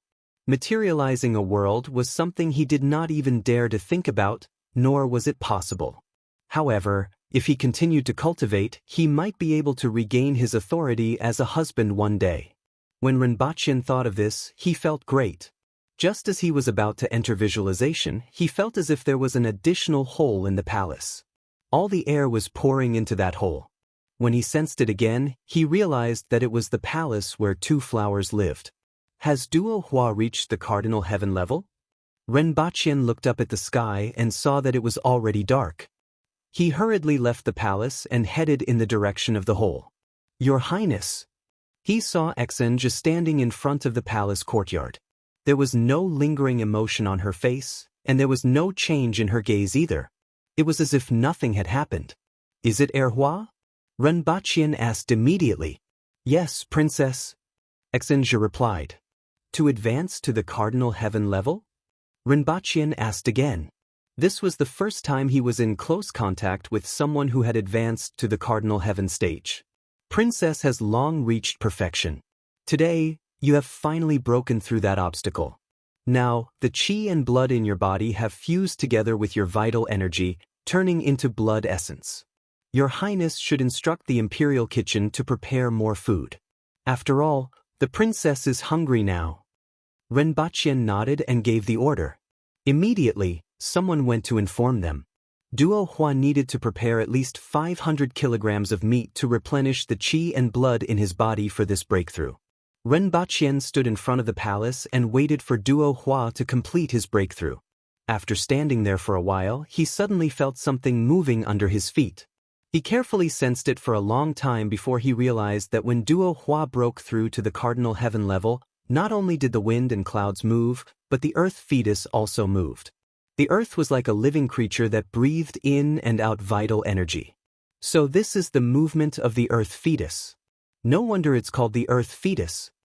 Renbachian was overjoyed and laughed loudly.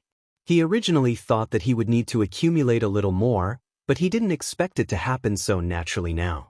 After walking through the path of heaven, one's divine sense could communicate with the vital energy of heaven and earth, ignite the wisdom palace, and reach the spirit wheel level. He already knew about this. At this stage, one's divine sense was the main focus and was no longer the same as an ordinary person. Before reaching the path of heaven, one would first be able to feel the earth fetus move automatically. Their heart would be one with the earth and move in accordance with the earth fetus. This would be the foundation for communicating with heaven and earth. Therefore, the top level of the earth wheel level was also known as the earth fetus level. Renbachian had been accumulating and using countless precious herbs. Even though he was busy with work, he still took time out every day to take a medicinal bath and visualize. Today, when Duo Hua broke through, the earth fetus moved more intensely than usual, and he could feel the location of the earth fetus. After that, Renbachian sat cross-legged on the ground and began to visualize. The vital energy in his body suddenly condensed into a ball and moved along with the earth fetus. His qi and blood began to transform into vital energy and attached to the essence fetus pill in his body. Wisps of earth fetus entered Renbachian's sea of knowledge and floated in the boundless universe in his sea of knowledge. A portion of the vital energy that swept toward the palace hall was diverted into Renbachian's body. Seeing this scene, Exinja was a little surprised. After looking at it for a moment, a smile appeared on her face.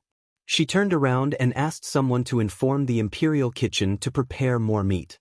The two of them were absorbing vital energy here after breaking through.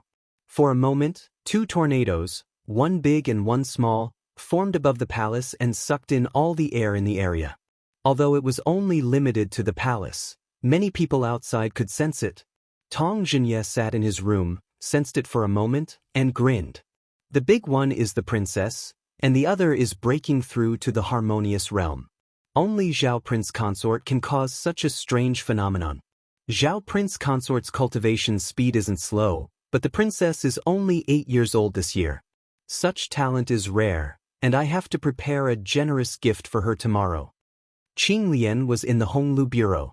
The long centipede on her back silently leaped out and stood in front of Qing Lian, trembling slightly. Oh, someone in the palace has broken through to the cardinal heaven level? I don't know who it is, but I heard that the princess was born with the strength of a Kismet heaven expert and is extremely talented. It must be her. I have to find out more. Qing Lian was far away, and the flying sword only sensed that someone was absorbing vital energy in that direction. She didn't expect it to be two people breaking through. However, Renbachian was only breaking through to the harmonious realm. Although the earth embryo realm was important, it wasn't worth too much attention. If he broke through to the spirit wheel level, then it would be considered a big deal. After 2 hours, the palace gradually stopped absorbing vital energy. When Erhua walked out of the palace, Renbachian also slowly stopped. Father! Erhua's eyes were clear and sparkling like the stars. Renbachian stood up and smiled. I'm borrowing your light. I'm hungry. Erhua's face twitched and he emphasized, I'm starving to death. A thunderous voice sounded from inside Erhua's body. Inform the Imperial Kitchen to send the meat here. Just send it here. Renbaqian laughed. After obtaining the fighting techniques from the ancient scroll of methods, Qing Lian jumped into the bowl, and Erhua and he had broken through. This was a happy occasion that needed to be celebrated. If the Empress was here, she would definitely be happy and congratulate them. Now that she was far away, he could only let her know through the radio. After the court session ended the next day, the important officials sent gifts to congratulate the princess on breaking through to the Cardinal Heaven level. Reaching the Cardinal Heaven level at the age of 10, and she might even be stronger than the Empress in the future, was naturally worth celebrating. Renbaqian simply waved his hand and held a banquet in the palace that night. He met Qing Lian in the afternoon. Sure enough, as expected, the Revolutionary Army and the Imperial Court of Great Xia were divided. Neither side could do anything to the other, and the situation had temporarily stabilized.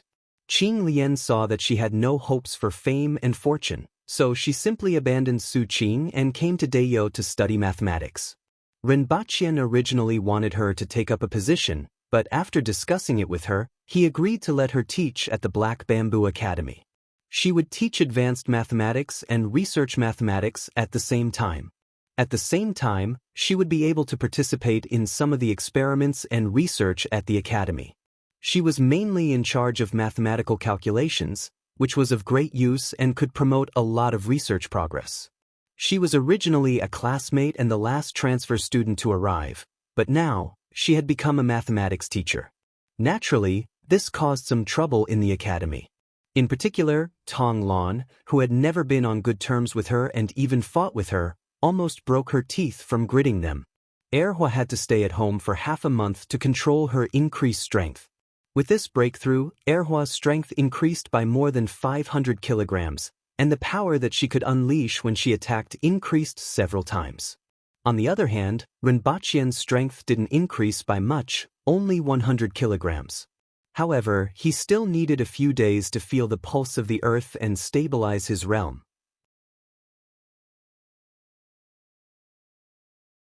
Chapter 1154.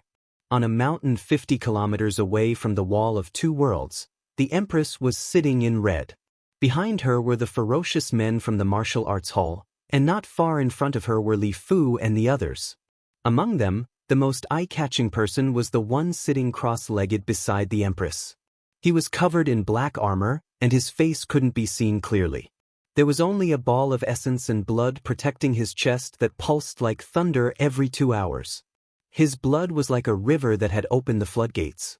It flowed through Deacon's body with a rolling sound and then returned to his chest. It was hard to detect from afar, but it was hard to even look at this person up close. It felt like the power in this person's body was like a volcano that could erupt at any time. This was the remnant body of the human emperor. It could be used 3 times and had 70% of its power at its peak. Even 70% of the human emperor's power was far greater than longevity heavens. It could be said that he was the Empress's greatest reliance on this trip. The others didn't know that this was a remnant body, but they couldn't look at it directly when they got closer. They were secretly surprised and didn't know who this person was. Do you mean that the news has been leaked? The Empress raised her eyebrows and asked. 3 months ago, a foreign tribe went to the Qianggu tribe from the mountains and then left the tribe overnight to go to the outside world. Although they didn't get close, judging from their speed, they were using herdsmen. After that, the Qianggu tribe and the Earth Spirit tribe searched this area several times. We felt that something was wrong and retreated in time, so we weren't discovered by them. However, we couldn't hide the traces we left at the Wall of Two Worlds, and they already knew about it. We found an opportunity to catch a few of their hunting tribesmen. As expected, they already knew about our existence and were searching for us, Jiang Zixi said. The Qianggu tribe was the foreign tribe with a scorpion tail and a row of bone spikes on its back. The tribe that was good at domesticating beasts called themselves the Earth Spirit tribe. Li Fu, Jiang Zixi, and the others found out about this after catching people from the 2 tribes. The Empress's face darkened. They had spent so much effort but still couldn't seal the aura. Do you know how long it will take for the herdsmen to come after they go to inform us? Jiang Zixi said, I don't know. The outside world is boundless, and the people we caught are the juniors of the foreign tribes. They don't know the specific situation of the outside world. They only knew from the caravan that they had to travel south for half a month to leave the barren land, where there were several tribes. If we can destroy these 2 tribes, we can get some information from the foreign experts. Moreover, after destroying these 2 tribes, the wall of 2 realms will be completely opened, and we will only need to guard 2 gaps. That Earth Spirit tribe has a Longevity Heaven expert and a ferocious beast with Longevity Heaven strength. In addition, there were 22 Cardinal Heaven level foreign races and ferocious beasts. The Thousand Bone tribe had 3 Longevity Heaven experts and 13 Cardinal Heaven experts. The Empress said, We of Mu from the human spirit experts from the barren land, Shi worlds from and Spirit and King Qi. As he spoke, Jiang Zixi's gaze fell on the remains of the human emperor from time to time. If this person were to take action, it would not be difficult to exterminate these 2 tribes. Although the spirit was he spirit, the emperor world's king and of the god's king dynasty spirit, world's king, the dragon of spirit, star, god, thousand and Wu. They must be used to fight against the enemy, not to be wasted here. Although 2 more people had entered the heaven and earth territory, including him and Li Fu, there were 4 people. However, other than him who had reached the intermediate level, the others had only just entered the heaven and earth territory. They didn't know how long those foreign tribes had been in the Longevity Heaven realm, and they didn't know if there were any high-level Longevity Heaven experts. If they wanted to destroy the foreign tribes, it would be too dangerous, and they would suffer heavy casualties. There were only so many human elites. Every one of them was a seed and couldn't be killed easily. Now, the first thing to do was to cross the wall of 2 worlds and cultivate for a few years. Then, some of them would enter the heaven opening region. It would be best if they could reach the high-level Longevity Heaven before coming back to destroy these 2 foreign tribes. At the thought of this, the Empress told them directly. After all, except for the martial arts hall, the others belonged to the Go Home organization and the Temple of Heaven, so it was difficult for them to make a decision. Even though the Empress was tough in the past, everyone here was an elite of the human race. They were here to fight against the foreign races. Even though she could suppress them now, there was no telling what kind of trouble they might cause in the future. The Empress was well aware of this. After hearing what the Empress said, no one objected and agreed with her. In this case, we only have 2 choices. One is to cross the wall of 2 worlds and find a place nearby to cultivate. We will come back to replenish our food and water from time to time. The second choice is to cross the barren land and find a place to cultivate. Although we can't come back to replenish our food, there are tribes there, so we don't have to worry about resources. Tanggu and Dongwasun are both good at concealing their tracks. After they go out, they can also check out the situation in the outside world and the strength of the foreign tribes. With our speed, it naturally won't take as long as half a month. If everything goes according to plan, we can reach there in 2 or 3 days at most. However, we can't stay in the outside world for too long and can't be too far away from those tribes, in case the experts of the foreign tribes come.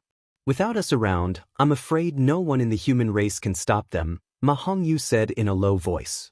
Ma Hongyu had already analyzed the situation clearly. Everyone was a smart person, and they analyzed the pros and cons after some consideration. After a discussion, they decided to cross the barren land. Everyone immediately prepared for a day. The Empress also took advantage of this time to contact Rinpoche through the radio and told him about their decision. In the afternoon of the next day, the Empress asked some of the winged cavalry warriors and doctors to stay behind while the rest returned to Chu Xia City. Even those who stayed behind had to retreat another 150 kilometers to the north. A distance of 150 kilometers in the mountains was better than flat ground, and they would be far away from the hunting areas of the 2 foreign tribes. At night, the Empress didn't need to borrow any strength. She took a step into the air and walked toward the top of the wall of two worlds as if she was walking on air. Everyone was surprised to see this. Li Fu didn't even have the ability to walk on air, but the Empress could. It was obvious that the Empress could beat Li Fu, who was the world's most powerful expert. The rankings in the world should change. However, at this point, no one cared about the rankings anymore. When the Empress reached the top of the wall of two worlds, she threw a thin nylon rope down from the air. Everyone borrowed the force to get to the top of the wall, put away the rope, and disappeared into the night. After walking and stopping for 2.5 days, the Empress finally saw that the scenery in front of her was no longer scorched black, and she could see a line of green on the horizon. Everyone's spirits were lifted. Finally, we are going out. I have had enough of this barren land. The most important thing was that the land of this barren land always carried traces of fire energy. When people walked on it, they would slowly absorb the fire poison into their bodies. It was as if something was stuck in their bodies, making them feel extremely uncomfortable. They needed to eliminate it first, but after a while, the fire poison would be absorbed back into their bodies again. This barren land is nearly 1,000 kilometers wide. It is said that the human emperor resisted the foreign tribes in the past. He first fought a great battle, and finally he brazenly self-destructed.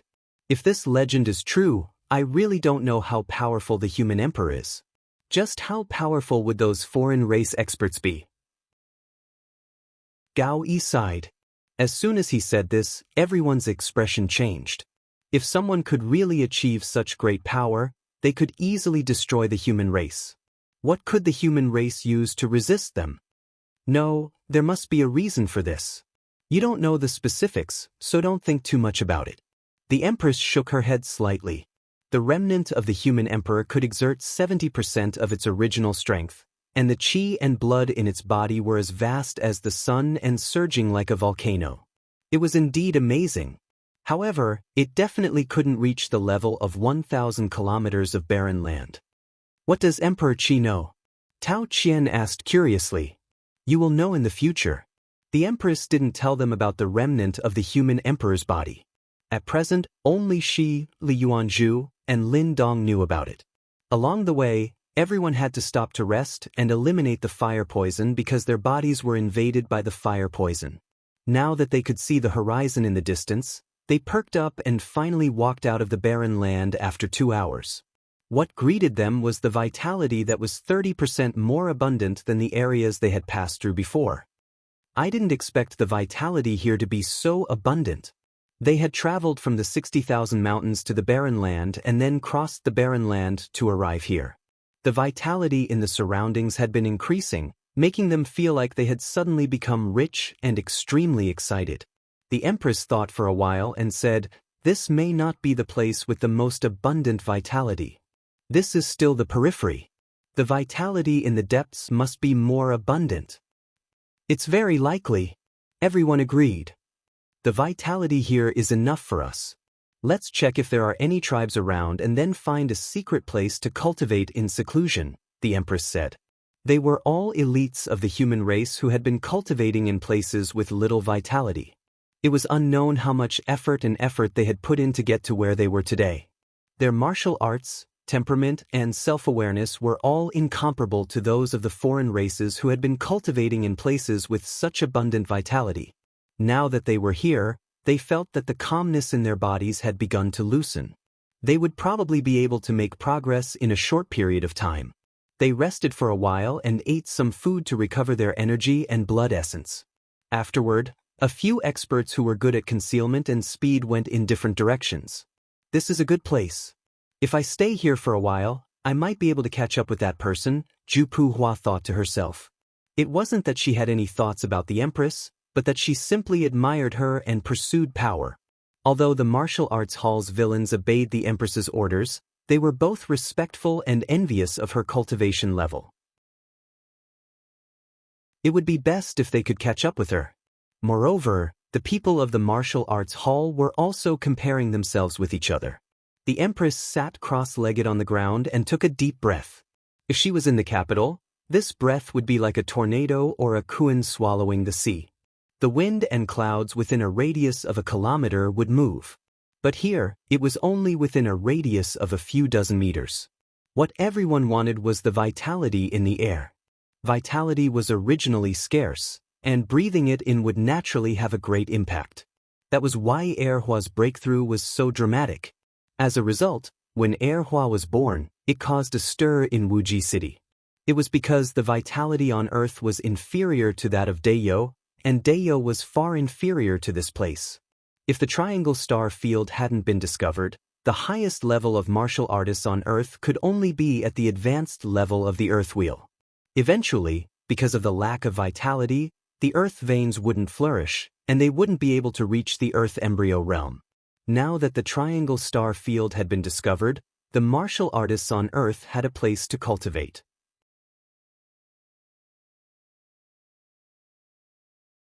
Chapter 1155. A day later, those who had gone to investigate returned. There's a tribe 50 kilometers southeast of here with about 10,000 people. Among them, the mutants are only half a man tall. Their skin is gray, they have pointed ears, and there are many wrinkles on their skin. They are weak, and I think that their strength is about the same as our human race. The strongest among them is only at the cardinal heaven realm. This tribe doesn't rear any beasts and has planted a large area of vegetation. If we want to destroy them, we only need 3 to 5 people. It's the same for the tribe 150 kilometers southwest of here. They should be the same kind of mutants. The tribe is slightly bigger, but it's only about 10,000 people. There's also a tribe 100 kilometers south of here with about 8,000 people. We have seen this tribe before. It's the giant arm tribe. This tribe isn't weak, with at least 50 people at the cardinal heaven realm and 4 from the longevity heaven realm. The one who went to investigate the south was Donghua Sun, who was best at concealment and could move in the shadows. Therefore, even though this tribe was very strong, he was able to get a rough idea. There are a total of 36 powerful tribes, 369 middle-grade tribes, and the rest are low-grade tribes. The Mastiffs used to be one of the middle-grade tribes. Those 2 weak tribes should be low-grade tribes.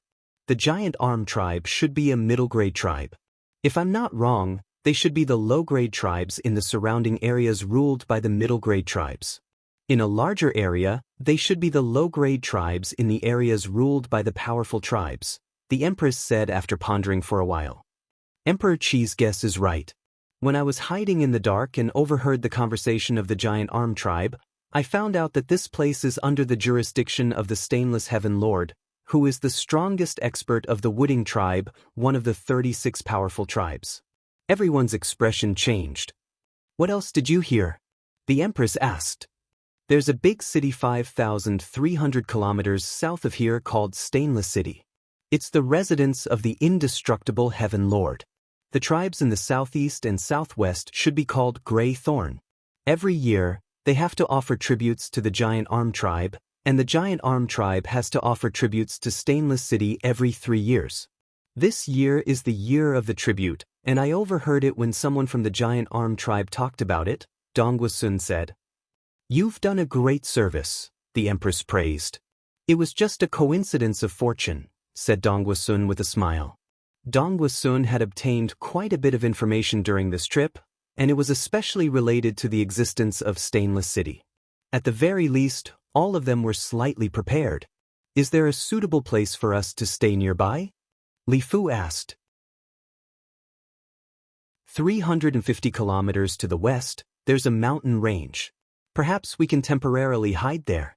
After circling around the mountain, we discovered that the alien vegetation only extends to the foot of the mountain. There are also ferocious beasts in the mountain, and they aren't weak. Those gray thorns won't easily enter the mountain. That would be for the best. Everyone nodded. Then clean up this place. Don't let anyone know that we've been here. The Empress instructed. The ferocious men of the martial arts hall had been hunting in the mountains all year round. They were most adept at ambushing and cleaning up traces. Leaving 2 men to clean up, the rest of the men headed straight for the mountain range that was more than 150 kilometers away. In just 4 hours, they arrived at the mountain range. This mountain range wasn't big and couldn't be compared to the 60,000 mountains at all. However, it was enough for everyone to hide. As soon as they entered the mountain range, they encountered a swarm of fist-sized wasps. Their stingers were like steel nails, had a metallic luster, and had a fishy smell. Everyone immediately knew that these wasps must be extremely poisonous. Furthermore, these wasps were extremely fast, strong, and tough. They were almost as strong as a man-will expert. Coupled with the fact that they were in groups, there were at least a few hundred to 1,000 wasps. When they flew over, they formed a dense black mass, and the sound of their flapping wings was like thunder. If one wasn't strong enough or had fewer people, they would have no choice but to retreat when encountering this swarm of wasps. Ma Hongyu raised her brush and drew a river that flowed down from the sky and rushed the wasps to one place. She then drew an earth energy to trap them within. However, these wasps were also ferocious. They all crashed into the yellow earth energy around them, causing the earth energy to tremble. If they were delayed for a moment longer, they might have escaped. "Do it," Ma Hongyu shouted in a low voice. Fire Snake Tao Qian's first move was 2 fire snakes that wriggled in the air and twisted around the wasps. The wasps that were trapped in one place were all turned into ashes. "These insects are really powerful. I almost couldn't trap them," Ma Hongyu said as she put away her brush. "There's probably something good around here." Gluttonous Duke stroked his beard and smiled. "You guys go first. I'll catch up later." After finishing his sentence, he went in the direction of the wasps. In just a moment, Gluttonous Duke caught up with everyone.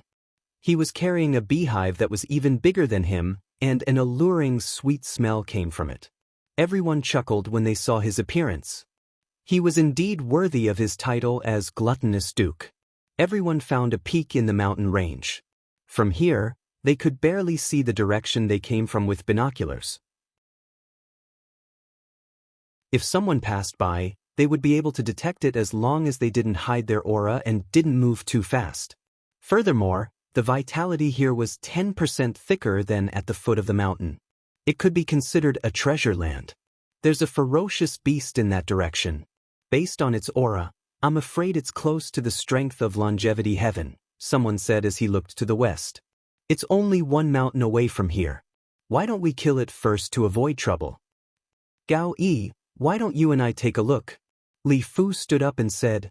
In the past 3 years, among the people who had arrived first, 2 of them had broken through to the next level and entered the heaven and earth territory. One of them was Gao Yi with the spear. The other was Xen Yi from the Life Transformation Celestial Sect. She was a man of few words. Her divine weapon was a treasure bottle that could release Life Transformation Celestial Qi to attack and trap enemies. However, in terms of attack, she was not as good as Gao Yi with the spear. After the 2 of them left, 2 people went to look for food and water. The others opened up caves on the mountain peak to hide and cultivate. They moved trees and vines to block the cave entrance. It was difficult to detect them from afar. They didn't even need to activate the 2 sets of air projection equipment used to hide their tracks. Li Fu and Gao Yi followed the aura and searched behind another mountain. From afar, they saw a white snake that was more than 20 meters long coiled on a huge rock. The most shocking thing was that there were 2 claws in front of the snake's abdomen. They were no more than a meter long. Noticing the 2 of them approaching, the giant snake coiled up and stared at them with a cold and fierce gaze. It made hissing sounds. "I can deal with this thing alone," Gao Yi said with a relaxed expression. This giant snake was full of vigor. It would have been troublesome to deal with it in the past, but now that he had taken that step, he could not be compared to the past. One had to know that besides the martial arts and moves of a spirit wheel expert, their most powerful weapon was their heaven-grade weapon. After taking that step, they already had their own heaven and earth domain. The heaven and earth domain was a powerful weapon to deal with enemies. Even though he had just taken this step, it was incomparable to what he had done before. The heaven and earth domain of Xia Yonghe that the Empress had seen before was similar to his heaven-grade weapon. It was a domain with countless spears that could be used to block, trap, and kill the enemy. Gao Yi, on the other hand, was different. Gao Yi's heaven and earth domain could find the flaws in the opponent's aura within a certain range. If he were to fight with someone, he could easily find the opponent's flaws and predict the enemy's moves. Li Fu was different from Gao Yi. Li Fu's heaven and earth domain strengthened his ability to see the weaknesses of objects. This allowed him to see the weaknesses of the opponent's weapon or his own body. No matter how strong the opponent's body was, he could break it with one blow. In other words, Gao Yi could find the opponent's flaws, but if the opponent's body was strong enough, he might not be able to break it. On the other hand, Li Fu was the opposite. No matter how strong the opponent's body was, he could break it as long as he found its weakness.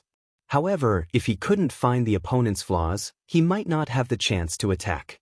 Seeing that Gao Yi had taken the initiative to fight, Li Fu saved himself some effort. He immediately laughed and said, "My arms and legs are old, and I want to rest." After he finished speaking, he found a place to sit. Coincidentally, there was a cluster of berries next to where he was sitting with bright red fruits hanging on them. Li Fu plucked a few of them, used his own method to determine if they were poisonous, and threw them into his mouth with a satisfied look on his face. Gao Yi was speechless when he saw Rinpoche eating melon seeds and watching the crowd. Fortunately, he wanted to familiarize himself with the heaven and earth domain and hone his combat skills. He calmed himself down and ignored Li Fu. 2 spears, one long and one short, appeared in his hands, and he walked into the attack range of the giant snake.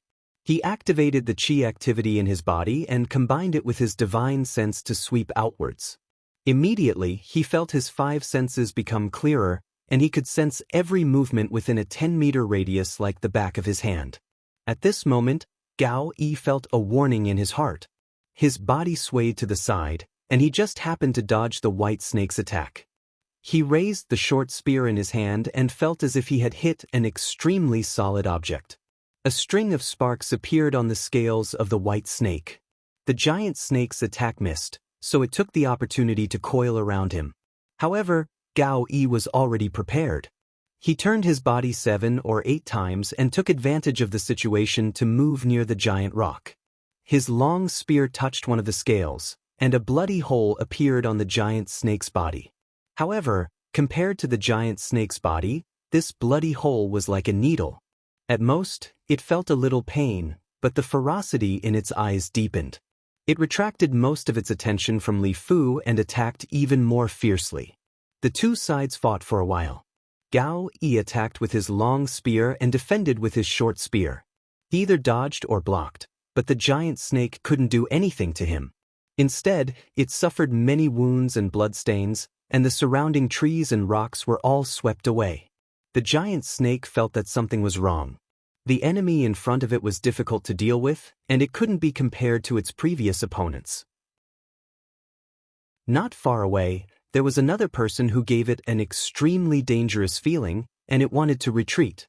However, just as it had this plan, Gao Yi sensed it and immediately stepped forward to entangle it. He attacked with the long spear in his hand, leaving it with nowhere to escape. However, after a while, Gao Yi found a flaw in the giant snake and stabbed it 7 inches deep. The giant snake was nailed 7 inches deep. It struggled and rolled around, sweeping the already messy surroundings again. However, Gao Yi's long spear was still nailed to Zhou Shi. After a while, it lost its strength and fell to the ground. Gao Yi jumped and stomped on the ground, nailing the spear directly into the giant rock. His body turned backward, and the short spear nailed into the giant snake's brain through its eye.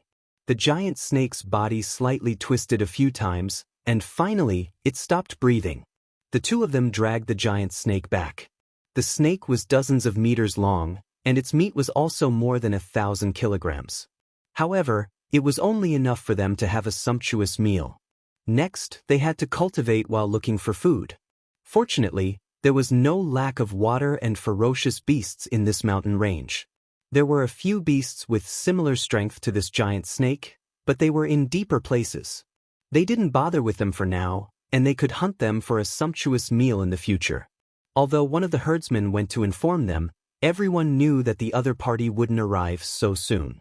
They took this opportunity to cultivate in secret, hoping to break through or advance further. Chapter 1156. In the following days, the Empress and the rest, as well as Rinpoche, were all immersed in cultivation. The place where the Empress and the rest were at was filled with vitality. Those who were stuck at the bottleneck felt the bottleneck loosen, and those who hadn't condensed a heaven-grade weapon communicated with each other from time to time or asked those who had condensed a heaven-grade weapon for guidance. In the past, in Great Xia, everyone lived separately. Other than a few good friends exchanging insights, how could there be such an opportunity to communicate with so many experts? Needless to say, those who had condensed a heaven-grade weapon and those who hadn't condensed one were like heaven and earth, and there were few opportunities to ask for guidance. Moreover, even if they did ask for guidance, they wouldn't say much.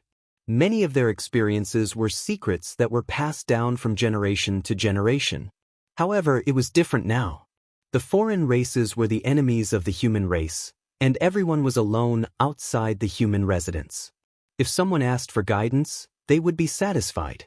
Therefore, everyone learned something in a short period of time and started to condense a heaven-grade weapon. There were even a few people who didn't have the method to condense a heaven-grade weapon in their sects, but they swore not to pass it on to others. Otherwise, they didn't know how long it would take for them to take this step. A few months passed in a flash, and everyone on the mountain quieted down. Other than occasionally looking for food or water, they rarely went out. Rinpoche had honed 3 invisible arrows these days. This was originally a method used before reaching the Earth embryo realm. Now that Rinpoche had reached the Earth embryo realm, it was even faster to return to practice. Moreover, he had died countless times while practicing Rui visualization, so his divine sense was much more tenacious than ordinary people. As a result, his cultivation speed was extremely fast. In just a few months, he was able to condense these 3 invisible arrows. With a thought from him, one of the invisible arrows flew out of his body. Without any abnormalities, it circled in the air before returning to his sea of knowledge. These 3 invisible arrows only attacked one's divine sense and didn't affect objects in the real world. They couldn't be seen or touched, and even if they hit somewhere, they would pass through without leaving a trace. However, by condensing one object from each of the 5 elements, one could condense the void into reality and attack objects in the real world.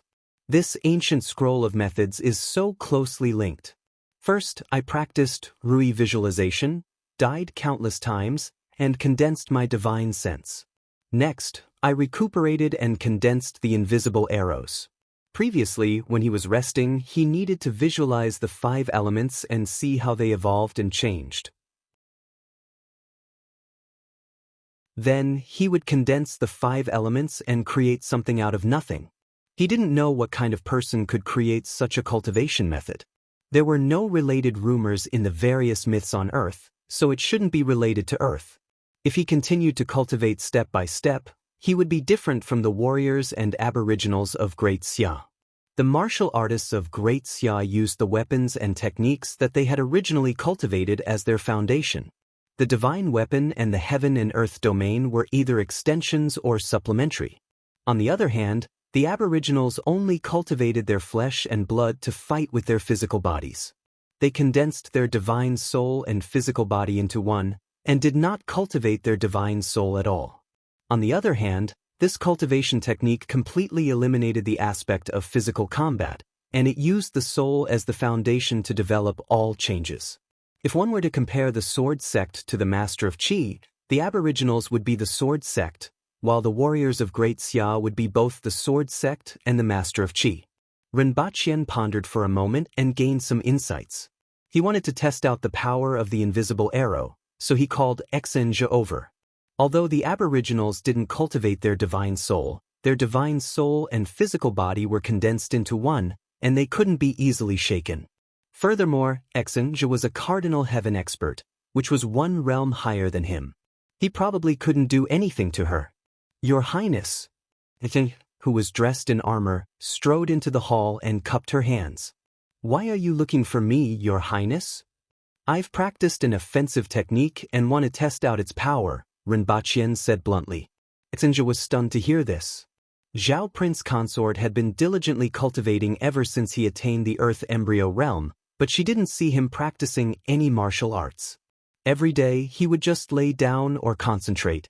She had seen him a few times, but he didn't even notice it, as if he was in a daze. All right. Xinjie immediately agreed. She secretly wondered if she should pretend if Zhao Prince Consort's attack wasn't powerful. This thought flashed through her mind, but she couldn't help but laugh in her heart. She felt that this idea was somewhat inexplicable. While Xinjie was still thinking, Renbaqian didn't make any moves. However, she suddenly felt as if her brain had been pierced by something sharp. It was as if a hole had been poked in her brain. Her mind was drifting, and she couldn't recover for a while. After a long while, her mind returned to her body. She felt a sharp pain in her brain, and she couldn't help but reveal a pained expression. Fortunately, this pain only lasted for a few breaths before gradually subsiding. However, it didn't subside, and she still felt a headache. Xinjie was shocked. The two of them were about 30 meters apart, and she had been hit before she felt anything. Although it didn't last long, if someone were to attack her now, it would be difficult for her to defend herself even if they were weaker than her. Seeing that Xinjie's reaction wasn't small, Renbaqian was somewhat happy. It seemed like it was effective. He then asked Xinjie how she felt, and she told him the truth. Renbaqian pondered. If it had such an effect on a cardinal heaven expert, he didn't know what it would be like on a spirit wheel expert. However, spirit wheel experts had already cultivated their divine sense, so the effect wouldn't be as good as on the aboriginals. However, Renbaqian was able to cause such an attack even though he was one level lower than her, causing Xinjie to be in pain for 7 to 8 breaths. If she was facing someone whose strength wasn't that much different, the effect would probably be better. Furthermore, if he had a crossbow or a close-quarters combat technique, it wouldn't be difficult to kill her opponent. More importantly, the arrow could be moved at will from 30 meters away, and it would be difficult for others to detect or evade it. It seemed like this invisible arrow wasn't only used to protect one's body before reaching the spirit wheel level. Even after reaching the spirit wheel level, as long as the power of this invisible arrow increased, it could also pose a great threat to people of the same level. While Renbaqian was pondering, Xinjie was also recalling what she felt just now. She felt that something was strange. Besides the pain, there seemed to be something else. After waiting for a while, she saw that Renbaqian was about to speak, so she said, "Your Highness, can you attack again? I want to try again." "This is an attack on the spirit. I don't know if there are any side effects," Renbaqian said. The divine sense was the foundation of the human body. If it was damaged, it would be troublesome. The spirit and body of the aboriginals are condensed at will. Although there was some pain before, it was faintly discernible and didn't cause any damage. "Your Highness, you should be fine after a night's rest if you attack again." Xinjie was quite confident about this. Renbaqian nodded in agreement after hearing her say this. "In that case, get ready." "Your Highness, please do it." Renbaqian's mind moved, and the second invisible arrow left his body and hit her in an instant. He saw that Xinjie's eyes were blank, and her face was a little flushed. Her body swayed, and her legs twisted slightly. A moment later, her face turned into a painful expression. Seeing this scene, Renbaqian began to feel a little strange. Xinjie came back to her senses after a while and finally knew where the feeling that something was wrong came from. It was the feeling of her spirit leaving her body after being hit by the arrow. It was very similar to the feeling of being electrocuted. After thinking about it for a while, she then realized that she was still in the hall. When she looked up, she saw Renbaqian's slightly strange gaze, and she immediately felt very uncomfortable. She immediately cupped her hands and said, "If there's nothing else, Your Highness, I'll take my leave. If you want to find someone else to try it on, get someone to call me." But Renbaqian nodded. Seeing Xinjie leave the hall, he felt even more strange. This invisible arrow has such an effect? Or is it that Xinjie's constitution is different from ordinary people? It seems like I have to find someone else to try it on. Renbaqian was very interested in the techniques in the ancient scroll of methods, and his enthusiasm for cultivation was much higher than before. He wasn't like the Empress who forced him to practice fighting techniques in the past. It seemed like this path was very suitable for him. At present, there was still an invisible arrow in his sea of knowledge. This kind of invisible arrow would decrease every time it was used, and it would take a day to grind out another one. If all 3 were used, it would take 3 days to grind out all of them. First, set a small goal, such as 1 second.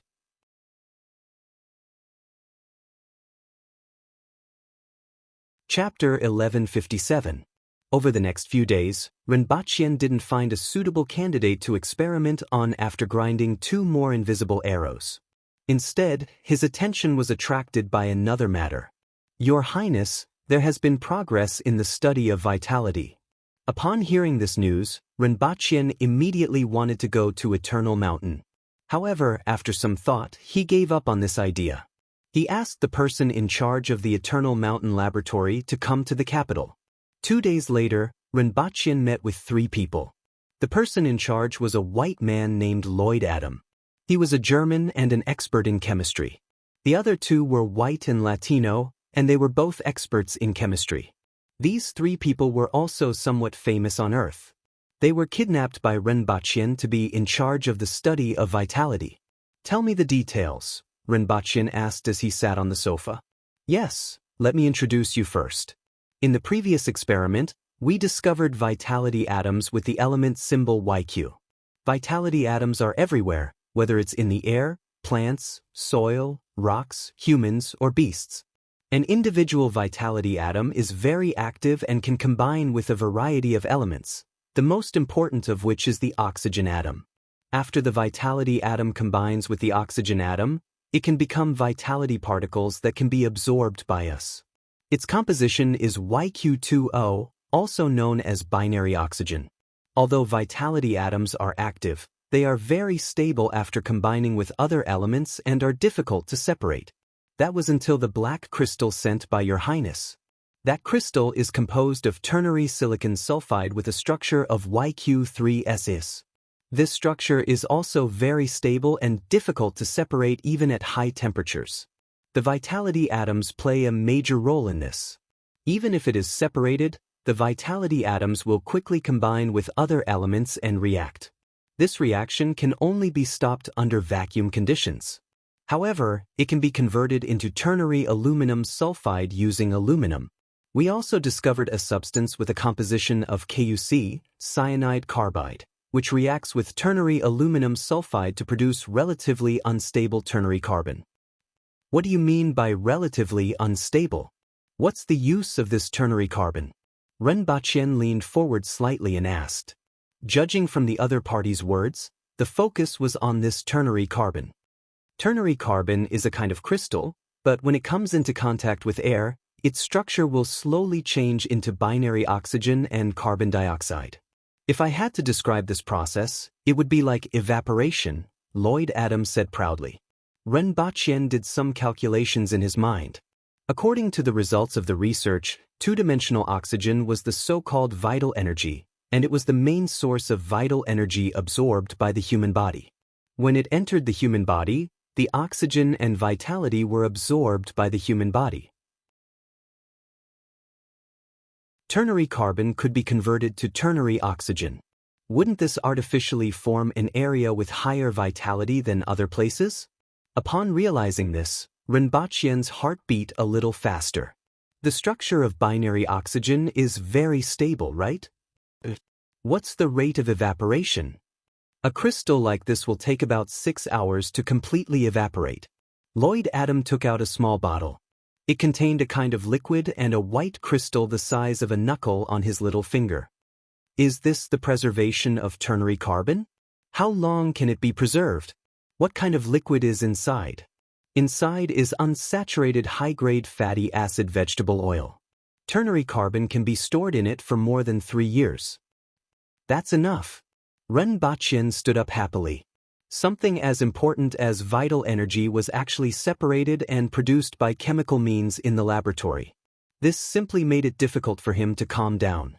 If they could produce their own vital energy in the future and distribute it to everyone, such as Hong Wu and the other generals who were stationed in various places, the important ministers in the court, and warriors with potential, the strength of the human race would be greatly improved after a period of consolidation.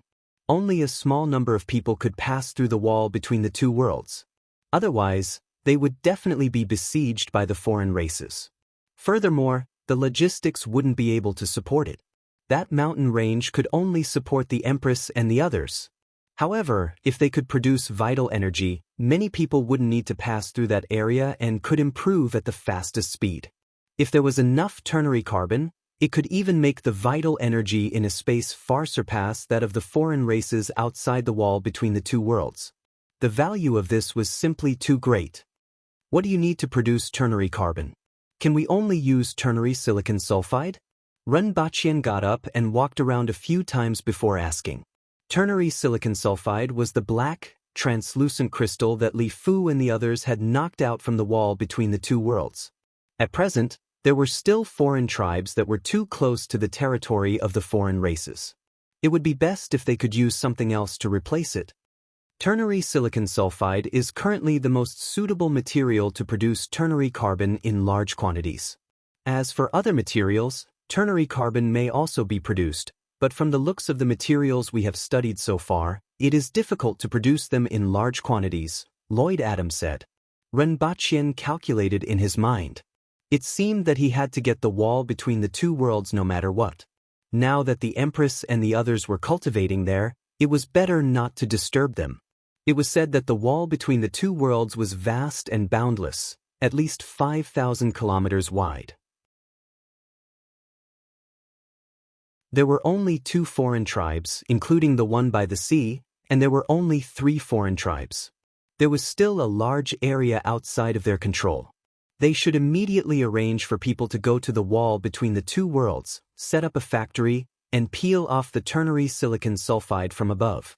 However, the wall between the two worlds was extremely hard, and even Li Fu could only break a fist-sized piece at a time. If they wanted to peel off the ternary silicon sulfide, they still had to rely on these experts. Ren Baqian sat back on the sofa and praised, "Well done. What reward do you want?" Ren Baqian was in a very good mood. Given the contributions of these scientists, any reward wouldn't be too much. Money, reputation, and women. We also want to move here. Mount Empress is too desolate. Although there are brothels, we see those people every day, Lloyd Adams said bluntly. I agree. Ren Baqian laughed. It wasn't just these people. The sword masters also had the same idea. After staying in the desolate mountains for most of their lives, they had found a stable place to live. Of course, they had to find a prosperous and affluent place. Ren Baqian had previously promised those sword masters that he would take this opportunity to move some of them over and build another laboratory in the capital. It was better to keep some of the important research under his watch. After that, Ren Baqian asked Lloyd Adams for a few more pieces of ternary carbon. Ren Baqian simply asked for all of them and found a few places to experiment.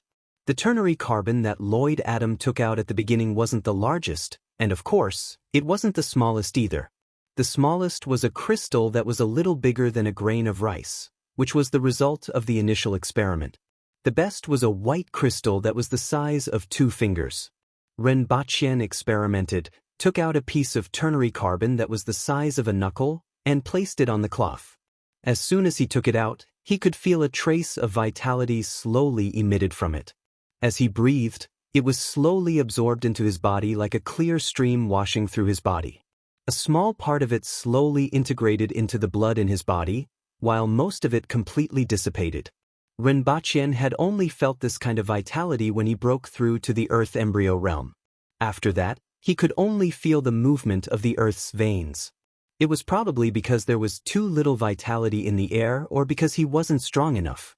Presumably, this would change after he became a spirit will expert. Today, with this piece of ternary carbon, Ren Baqian could feel the existence of vitality again and was immediately overjoyed. Although he couldn't see anything in the short term, Ren Baqian dared to conclude that this item was invaluable. However, a small piece of ternary carbon could only release vitality bit by bit. If it was in a small enclosed space, it could slightly increase the vitality content in the air.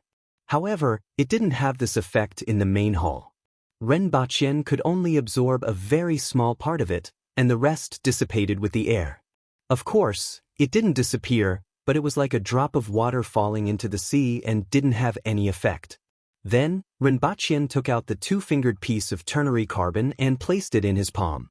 His entire body was immediately invigorated. Vitality that was 7 to 8 times thicker than before assaulted his senses. Rinpoche felt a burst of joy in his heart. After playing with the ternary carbon for a while, he saw that it had shrunk a little. Based on this speed, this piece of ternary carbon should be able to be used for 24 hours. Rinpoche put the crystal back into the bottle and sealed it. Previously, there weren't many black crystals that were sent back. After all, they were difficult to mine, and Li Fu didn't know what they were used for. He only picked up a few large pieces and sent them back. Nowadays, there weren't many left in the laboratory. If he wanted to obtain them in large quantities, even a year wouldn't be enough. The round-trip journey was too long, and the current flight route was only to Chu Xia City.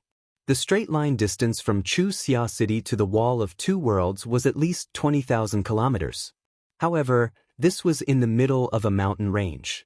They had to cross mountains and ridges, and they had to avoid some dangerous places. It was more than 30,000 kilometers. Moreover, there were ferocious beasts everywhere, and some poisonous insects could cause great trouble. The winged cavalry warriors were only at the Kismet heaven level and had to be careful there. They could only travel about 50 kilometers a day, and a round trip would probably take close to 2 years. It seems like we have to expand the protectorate of the south further south. Now that the flight route to Chu Xia City has been opened, the logistical pressure has been greatly reduced, and we should be able to recruit another 30,000 soldiers. After recruiting this time, we don't have to expand the area of control to either side. We just have to go all the way to the south as far as possible, and then clean up the ferocious beasts in the area and open up the flight route. Tomorrow, we will have to discuss this matter with all the ministers in the imperial court. That old fellow, Qin Chuan, will definitely not object. Although Tu Yu is dissatisfied, with the ternary carbon as a weapon, no one can say anything. Not only will he not object, but he will also strongly support it. Rinpoche chuckled. Previously, the Qin nation had to use Dayo's paper money. Those people in the imperial court are still arguing, so we have to put in more effort. Rinpoche pondered again and felt that he should let Shui Yu, the protectorate of the south, take action to let them know who was the master and who was the subordinate. Under the pressure of the large army, no matter what considerations they have to listen to him.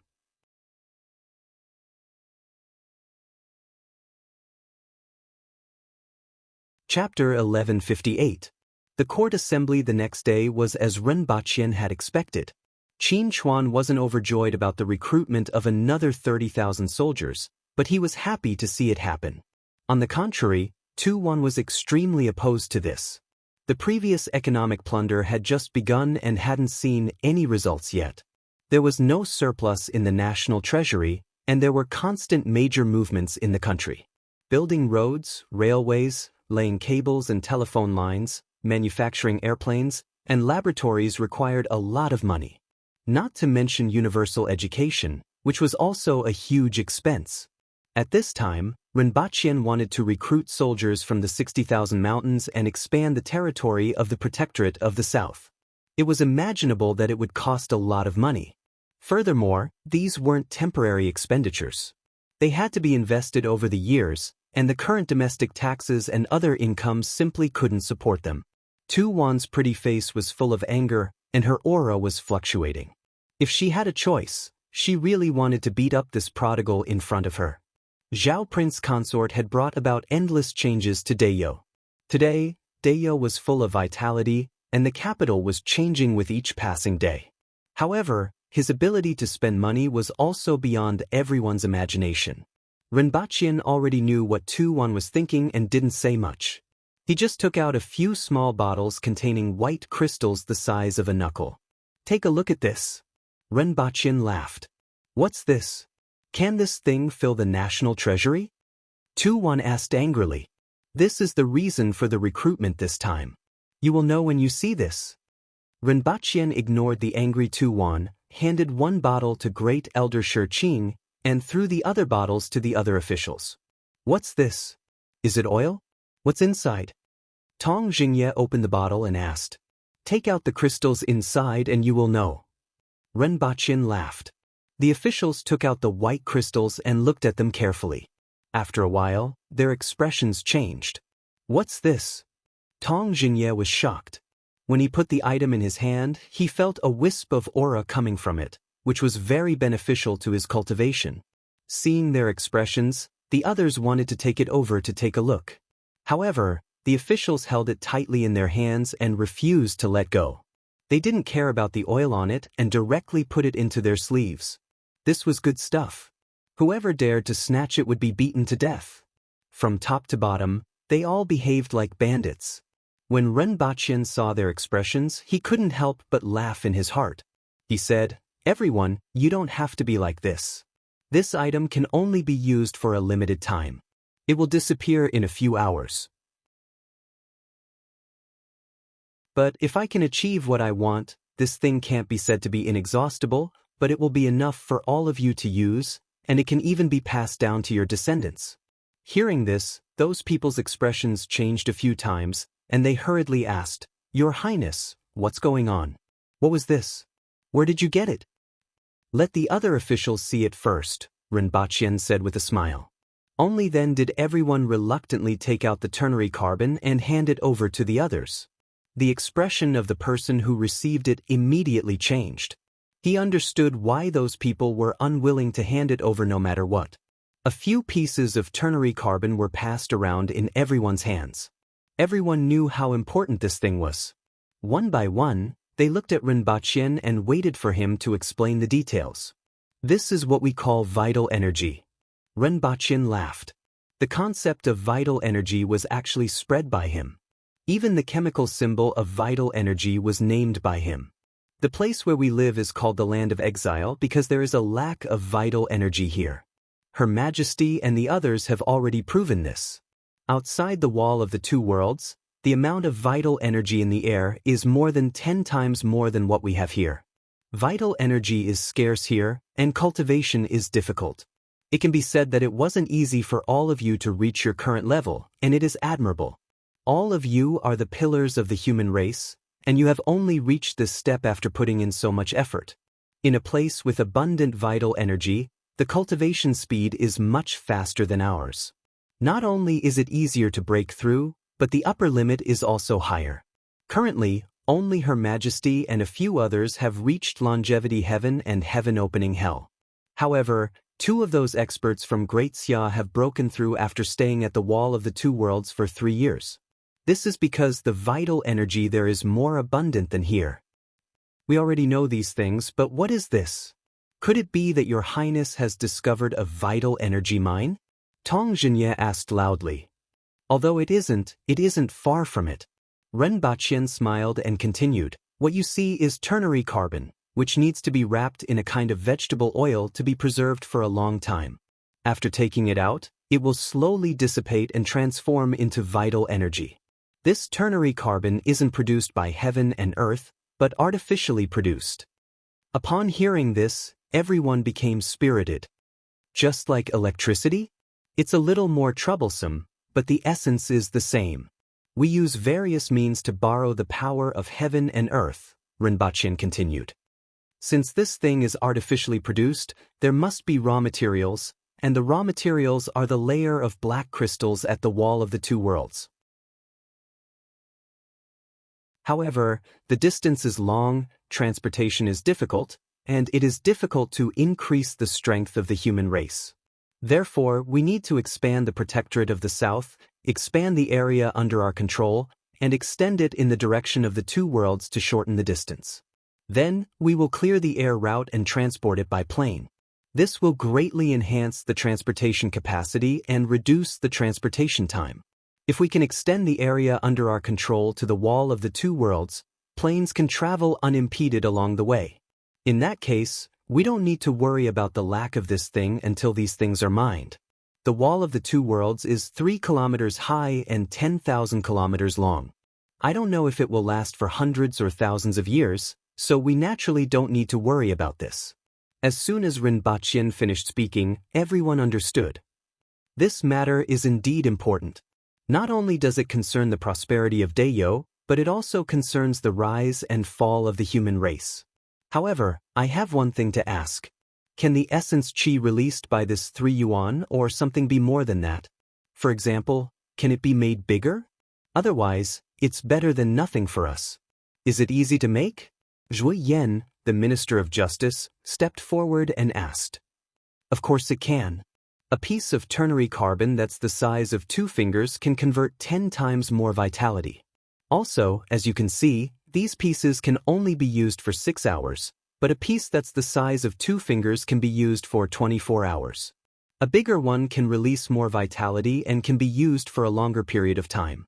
If it's the size of a human head, I'm afraid that the vitality in this hall won't be inferior to that outside the 60,000 mountains. As for making it, as long as you master the method, it won't be difficult and the cost won't be much. You can rest assured, Rinpoche said with a smile. Zhui Yan originally guessed that it was possible, but this matter was too important, so he wanted to hear it from Rinpoche himself. Now that he heard Rinpoche speak, he was delighted. He wasn't the only one who felt this way. Everyone else was also delighted. According to Rinpoche, this matter had to be started immediately without any delay. Not to mention the entire human race, even for themselves and their descendants, it had a value that no wealth in the world could compare to. This vitality couldn't be bought with money. If Rinpoche knew what they were thinking, he would definitely think differently. When vitality became a commodity, it could be bought with money. Tuan wouldn't object anymore. Instead, she excitedly discussed with everyone how to expand the scope of control of the Protectorate of the South. After a round of discussion, it was about suppressing the Qin nation and forcing them to use Dayo's paper money. After this was done, the Qin nation could be said to be at the mercy of Dayo. The Qin nation existed to transport resources and wealth to Dayo. Naturally, it was the same for Great Xia. In fact, it wasn't that Su Qing and the other ministers couldn't see the trick. Although the people of this world weren't knowledgeable enough, they weren't stupid. However, now that Great Xia had divided its territory, there would be a war between the two sides sooner or later. Not only did Su Qing want to borrow the power of Dayo, but he also didn't dare to offend Dayo at this time. To him, nothing was more important than defeating the imperial court of Great Xia. As a result, he readily agreed to this matter. Furthermore, before he agreed, Rinpoche had already sent people to persuade many generals in the revolutionary army. Many of these people weren't of high birth and took advantage of the situation to rise. Now that they were a little more stable, they were greedy for wealth and women. As long as Rinpoche sent people to let them see the benefits, they hit it off. 2 days later, the army in the Protectorate of the Southeast began to mobilize. Large amounts of soil and stones were packed into bags of food and transported directly from Lan City to the Protectorate of the Southeast via rail and ships. After the scouts from the Qin nation reported this, the upper echelons of the Qin nation panicked. On one hand, they mobilized troops and horses. On the other hand, they sent envoys to visit Rinpoche. First, set a small goal, such as 1 second.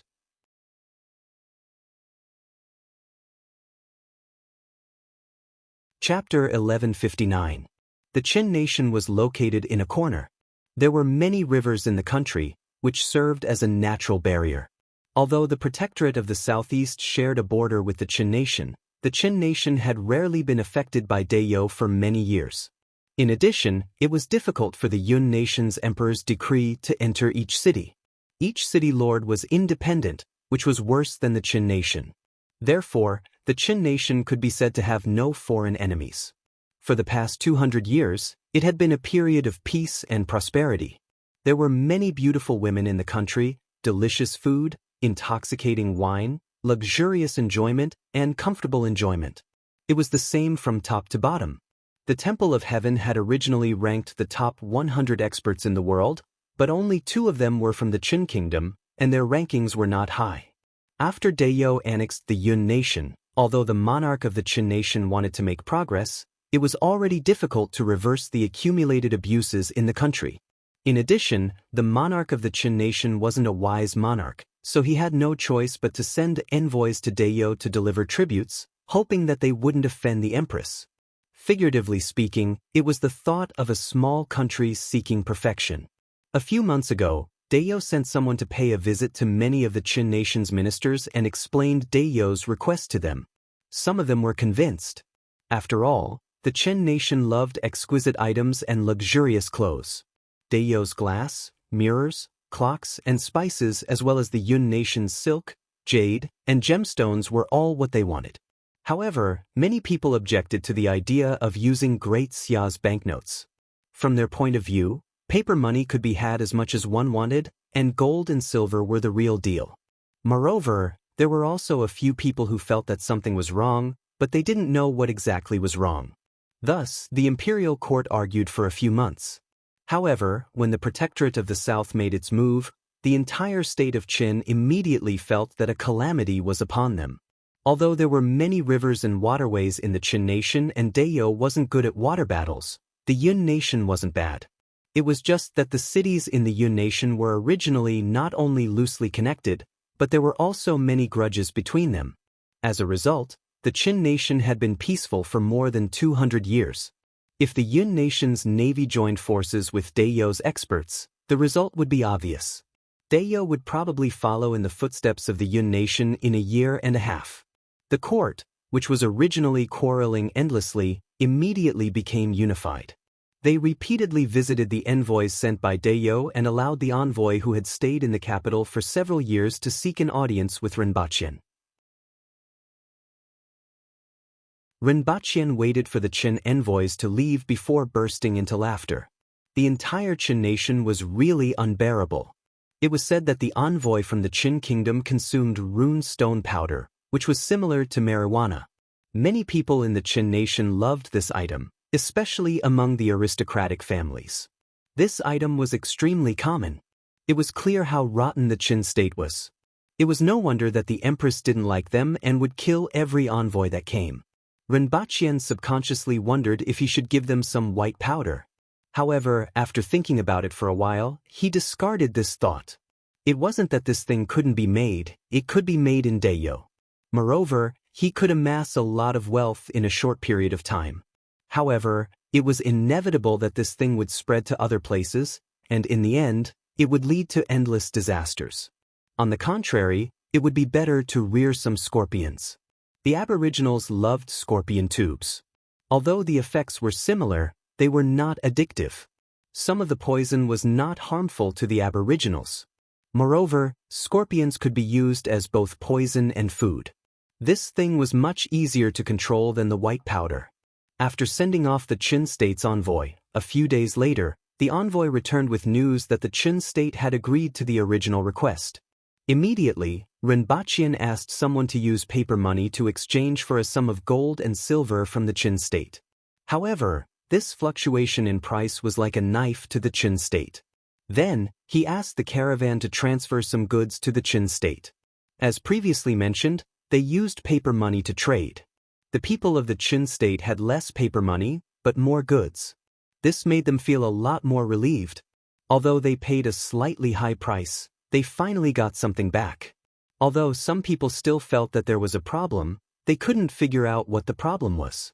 It seemed that gold and silver were exchanged for paper money, which were then exchanged for goods. Although they had to pay a price, the goods were still sold at a profit. There was nothing wrong with this. At this time, Rinbaqian made another move. He required the Qin state to hold a certain amount of paper money. This made the people of the Qin state dissatisfied, but they didn't dare to disagree. Fortunately, these paper money could always be exchanged for goods.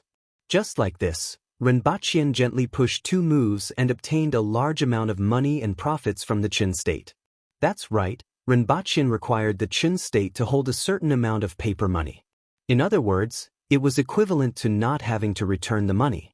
There were two scholars in the Qin state who spent some time to figure out the knack of this. In the end, they could only sigh and didn't say anything to anyone. To Dayo, the Qin state was like meat on a chopping board. It was useless to think too much. A few days later, the two scholars shut themselves in their rooms. The affairs of the state were like this, making people feel sad but helpless. They could only push everything aside and forget about the mountains and rivers. Rinpoche naturally didn't care about those. After plundering a large amount of wealth from the Qin state and Great Xia to replenish the national treasury, Rinpoche devoted himself to cultivation in addition to handling some daily affairs. At this moment he was extremely envious of the Empress. She didn't have to worry about anything and could be wholeheartedly focused on peace and quiet. This regent was really inhumane. He didn't know what the nobles in the past were fighting for instead of living a good life. Were they looking for trouble? Rinpoche sat in the main hall. With a flick of his finger, a ball of flame appeared on his fingertip. It danced continuously on his fingertip. In fact, it was more accurate to call it a flame. It was similar to the flame ignited by a lighter. This flame is born from my soul and is one with me. It won't burn me. Rinpoche felt the heat coming from the flame. He placed a piece of paper on the flame and it was instantly ignited. It was no different from a real flame. With a thought from Rinpoche, the flame was extinguished out of thin air. Condensing a trace of flame is just one step. I have to at least condense a fireball.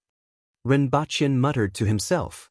He still hadn't forgotten his great wish of the 5 fireball sect. This method of condensing the 5 elements had an advantage compared to the invisible arrow. It didn't have to be stored in the sea of knowledge like the invisible arrow. Every time it was used, there would be one less, and it needed to be tempered from the soul again. This was because the invisible arrow was formed from his soul.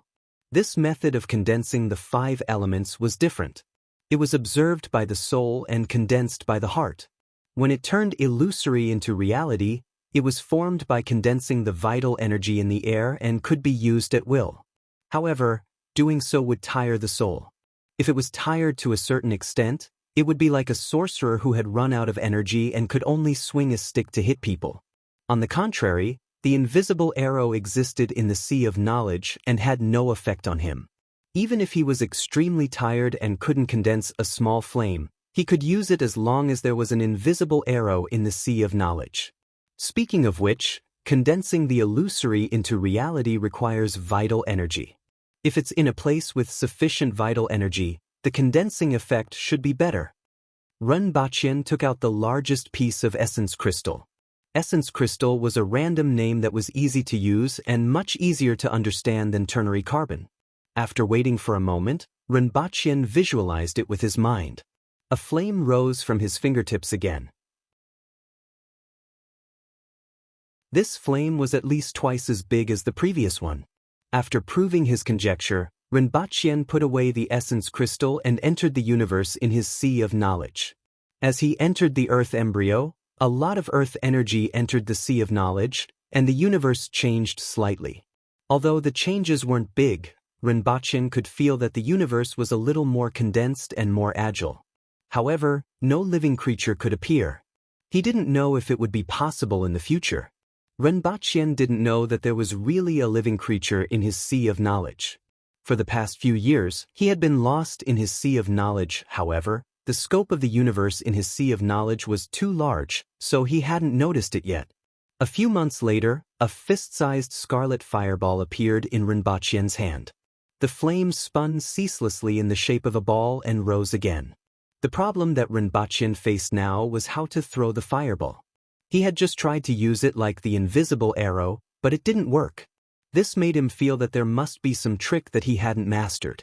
After spending a long time trying various methods, Rinpoche simply threw the fireball as if he was throwing a ball. The fireball flew out of his hand and directly hit the door in the distance. The fireball suddenly exploded and blasted a hole in the door. Rinpoche had a strange look on his face. Is this how the fireball is used? No matter how I think about it, it's impossible. If that's the case, my arms will be sore after throwing hundreds of fireballs with all my strength. I've never seen anyone throw fireballs until their arms are sore. Does one have to have a good body to become a sorcerer? There must be something that I haven't figured out yet. For the next few months, Rinpoche practiced and experimented at the same time, but he still couldn't find the reason. In the end, he practiced all kinds of throwing techniques such as the straight ball, the curve ball, the falling leaf ball, and the full moon scimitar. It's enough for me to play professional baseball now. Rinpoche mocked himself, twisted his body, and said, "Watch my big fireball technique. The fireball flew out of his hand and floated in the air as if it could float away with the wind. However, it landed right in the center of the wooden target that was 50 meters away and blasted it into a pitch-black color. This wooden board was made of an extremely hard wood that could withstand the fireball's attack. However, all of this was useless. The most important thing was that Rinpoche still had to throw the fireball. Rinpoche felt that if he continued to practice, he would end up throwing iron balls, wooden balls, clay balls, and water balls. That's F*King nonsense. Rinpoche said faintly. First, set a small goal, such as 1 second.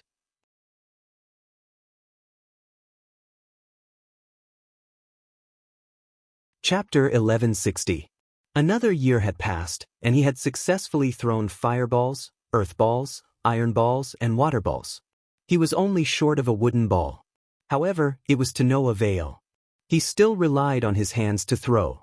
Now that he had developed a good throwing technique, few people below the cardinal heaven level couldn't miss. However, it was still useless. Today is Friday, and it should be about time. Renming's land could allow humans to build a forward base there. There's one more thing. Jing Yanhui, someone wants to see you. Coming. Chao Wenji walked out of a small room, his bulging muscles covered in sweat. Chao Wenji was the stubborn young man who was accepted into the martial arts center by Rinpoche. He always had a dream, and the scene in his dream was very similar to the war that the human race was forced into the barren land by another world. As a result, Rinpoche had some guesses about his origin and had been paying close attention to him all these years. If there were no accidents, he would be brought back to Dayo in a few years. However, he was still too weak at the intermediate level of the Earth Will level. Although he was already very strong on Earth, he was only equivalent to the winged cavalry in Dayo and couldn't pass through the barrier between the two worlds. The people there were all elites, and no one would take care of him. Instead, he would be a burden to others. Furthermore, training required time. Even if he was brought back to Dayo, it would take a long time before he could be of use. One advantage of Earth was that the timeline was different, but the vitality there was scarce. Fortunately, vitality was important before the Earth embryo realm, but it wasn't decisive. It mainly depended on food and blood to transform. The existence of the Horned Dragon Galaxy happened to make up for this. The timeline there was also different. Layman and Ji asked hesitantly. Since it was impossible to reach the Earth embryo realm on Earth, how could his wife be so strong? It's equivalent to opening up the sky and Earth. Although Renji was slightly impulsive and extremely stubborn, he was very determined to practice martial arts. He then encouraged them again and said, "That's a good place to go, and the disciples of my martial arts center will naturally go there in the future. Both of you are the best among the disciples in terms of talent and temperament, which is why I chose you this time. We will do our best," they immediately said. Rinpoche nodded slightly and took out 2 booklets from his bag. "I don't know how long you'll be gone this time. This is about the Earth embryo realm and the Heaven Gate." "Thank you, Master. Your duty this time is to be on guard. You need to be careful if anything happens and focus on your own safety. Remember, strength is everything." "Understood." Push a Book of God Beyond the Universe, a new book by a 10,000 subscribed big shot. New by Chinese website.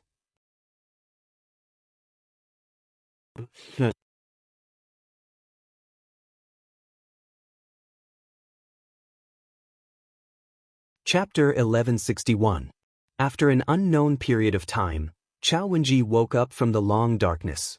There were many sounds coming from the outside world. It was the sound of the sleeping cabin door opening. Chao Wenji got down from the reclining chair. His legs were weak, and he couldn't exert any strength.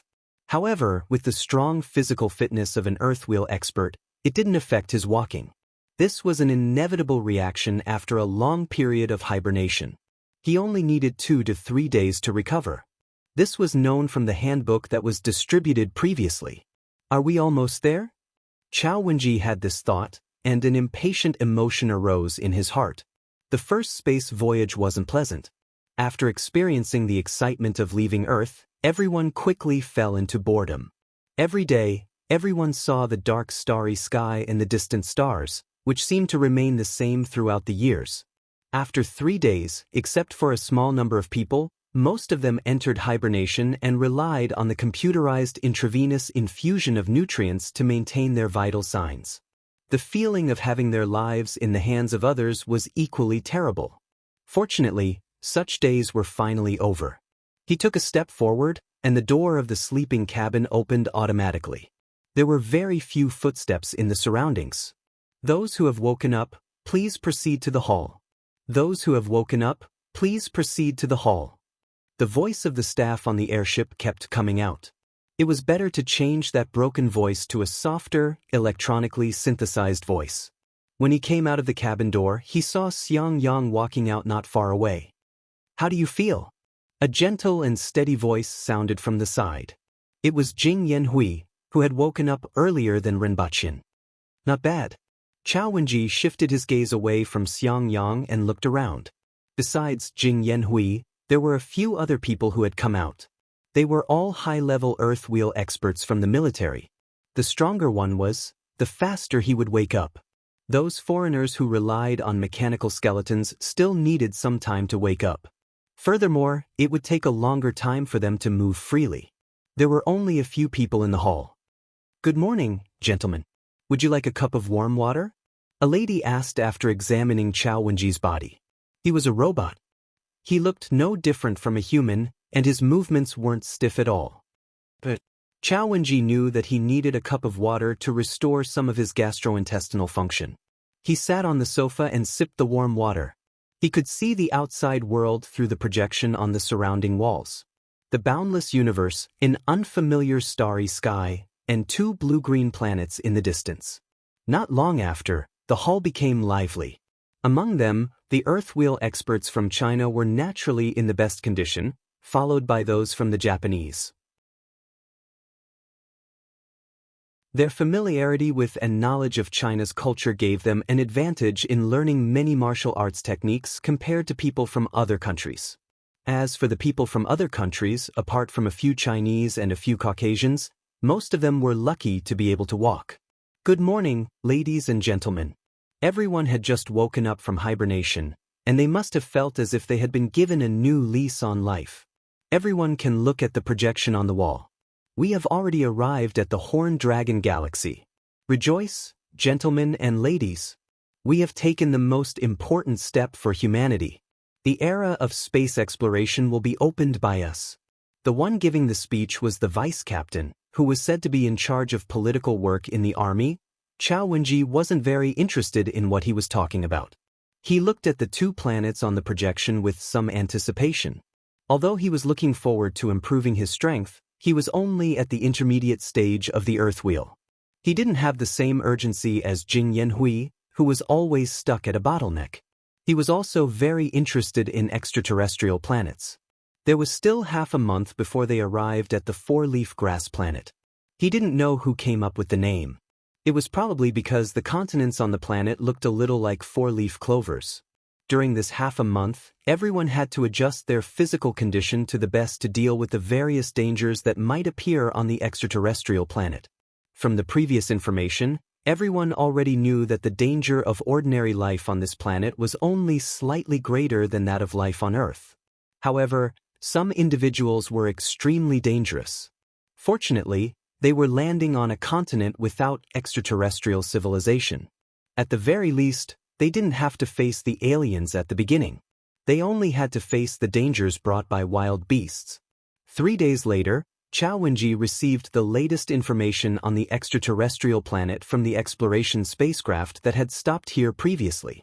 Looking at the ravines on the ground caused by the battle between the 2 huge beasts and the completely destroyed forest, everyone had a further understanding of the power and danger of the opposite sex. 13 days later, in a palace on the 4-leaf grass planet, a 2-horned thunder barbarian, who was more than 2.5 meters tall, appeared hundreds of meters in the air in a flash and looked into the distance with a deep gaze. After a few breaths, a female thunder barbarian stood beside him and asked, "King, what happened?" "It seems that something is coming," the tall thunder barbarian said in a deep voice. "What?" The female thunder barbarian was puzzled. The tall thunder barbarian sensed carefully. After a while, he returned to the palace with some doubts and ordered, "Someone, go to the east to investigate. I feel that something is going in that direction." At the same time, some people also sensed something. However, they didn't know what happened. No one would have thought that an extraterrestrial visitor would come to this world just now. After a series of roars and violent tremors, the two spaceships landed on a huge plain more than 10 kilometers away from each other, scaring away countless birds and beasts. After the spaceship landed, a few small detection instruments protruded from one side to detect the environment of this planet. Then, 4 unmanned reconnaissance drones ejected from the spaceship to investigate the surrounding situation. As the information was gathered, Chao Wenji also received new information. The gravity was slightly higher than on Earth, and the oxygen content in the air was slightly higher. Apart from that, a few gases that did not exist on Earth were detected in the air, but they did not have much effect on the human body. In other words, humans could come into contact with the air of this world without any protection. The day of this world was 24 hours, and the night was 16 hours. When everyone arrived on this planet, it could only be considered noon. After 3 hours, the side door of the spaceship opened, and 2 exploration team members walked out of the enclosed cabin. After the 2 exploration team members entered the enclosed cabin, the connection between the enclosed cabin and the spaceship was closed. It was the first time that humans had set foot on an alien planet with life, so they could not be too cautious. 10 minutes later, the 2 of them returned. After an hour, another 5 people came out of the spaceship. Chao Wenji was one of them. From head to toe, the camouflage leather protective suit was actually made of synthetic materials. When attacked, it could reduce the cushioning effect. It also had excellent protection against sharp blades, and it also had a certain degree of resistance against hot and cold temperatures. The only drawback was that it was not very good for ventilation. This is the 4-leaf grass planet. When Chao Wenji came out of the cabin, he could smell the fresh air.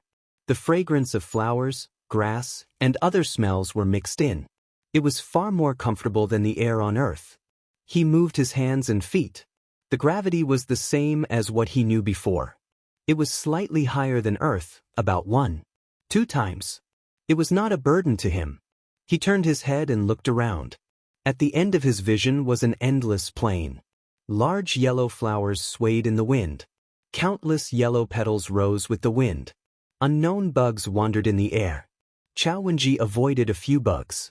No one knew if these bugs from the alien planet were harmful to humans. Perhaps ordinary substances to them could be a fatal threat to humans. All of this was recorded in the handbook, and everyone had memorized it from beginning to end. He turned his head and looked around. Like him, the others were observing the surroundings and familiarizing themselves with the environment. However, at this moment, Chao Wenji's eyes narrowed. He felt something moving underground. He didn't feel any danger. That thing wasn't coming for him. "Be careful, there's something underground," Chao Wenji shouted. Following his words, a white man not far away suddenly let out a scream.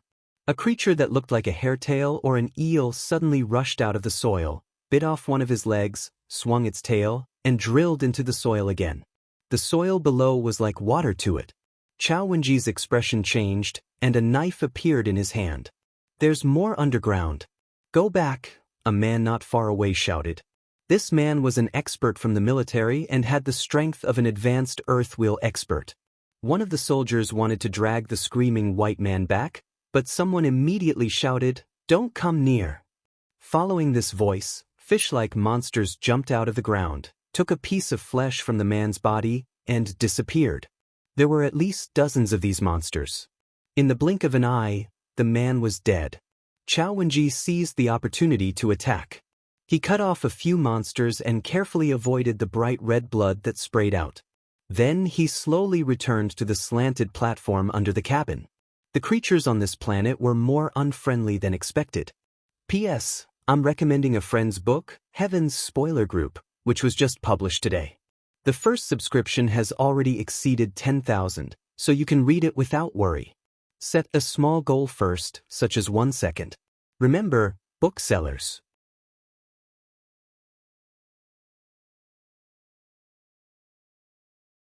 Chapter 1162. Over the next few months, humans slowly gained a foothold on this strange planet. Gaining a foothold referred to the establishment of a small outpost. The strange fish that Rinpoche saw the other day weren't considered powerful, and there weren't many of them either. However, they were very fast and had very sharp teeth. There were many small holes in the bushes in the areas where they were frequently seen. These holes were covered with mucus and were easy to spot and identify. As long as one paid attention to this, they would be able to avoid them. In fact, they rarely left the area where they were often active. Furthermore, with the use of vibration conductors, they could directly collapse their nest and the holes in the ground. Even if they could move in the mud, their speed would be greatly reduced. Previously, the spacecraft just happened to land on top of their nest, which led to the subsequent events. Fortunately, with the assistance of numerous technological equipment, humans finally built a small outpost in this area. It was a small village with dozens of model houses. The ground was paved with steel, and the surrounding area was surrounded by 3-meter-tall solid walls. It looked like concrete, but in fact, it was a type of expansion material. It was only the size of a Coke bottle, and after it was released and shaped, it was at least half a meter square. Its hardness wasn't lower than that of concrete, and it had better toughness and shock resistance. The only drawback of this new material was probably the cost. However, for this expedition team, this wasn't too big of a problem. A year after they gained a foothold, they left behind 4 small exploration spacecraft that could only accommodate 3 people. 2 spacecraft carried information about this planet, as well as some collected flora, fauna, and mineral specimens, and began their return journey. It was conceivable that there would be more people arriving the next time.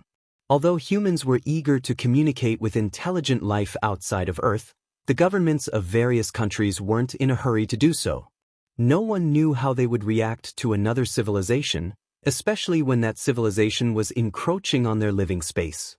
The top priority was to send more people over and gain a deeper understanding of this planet.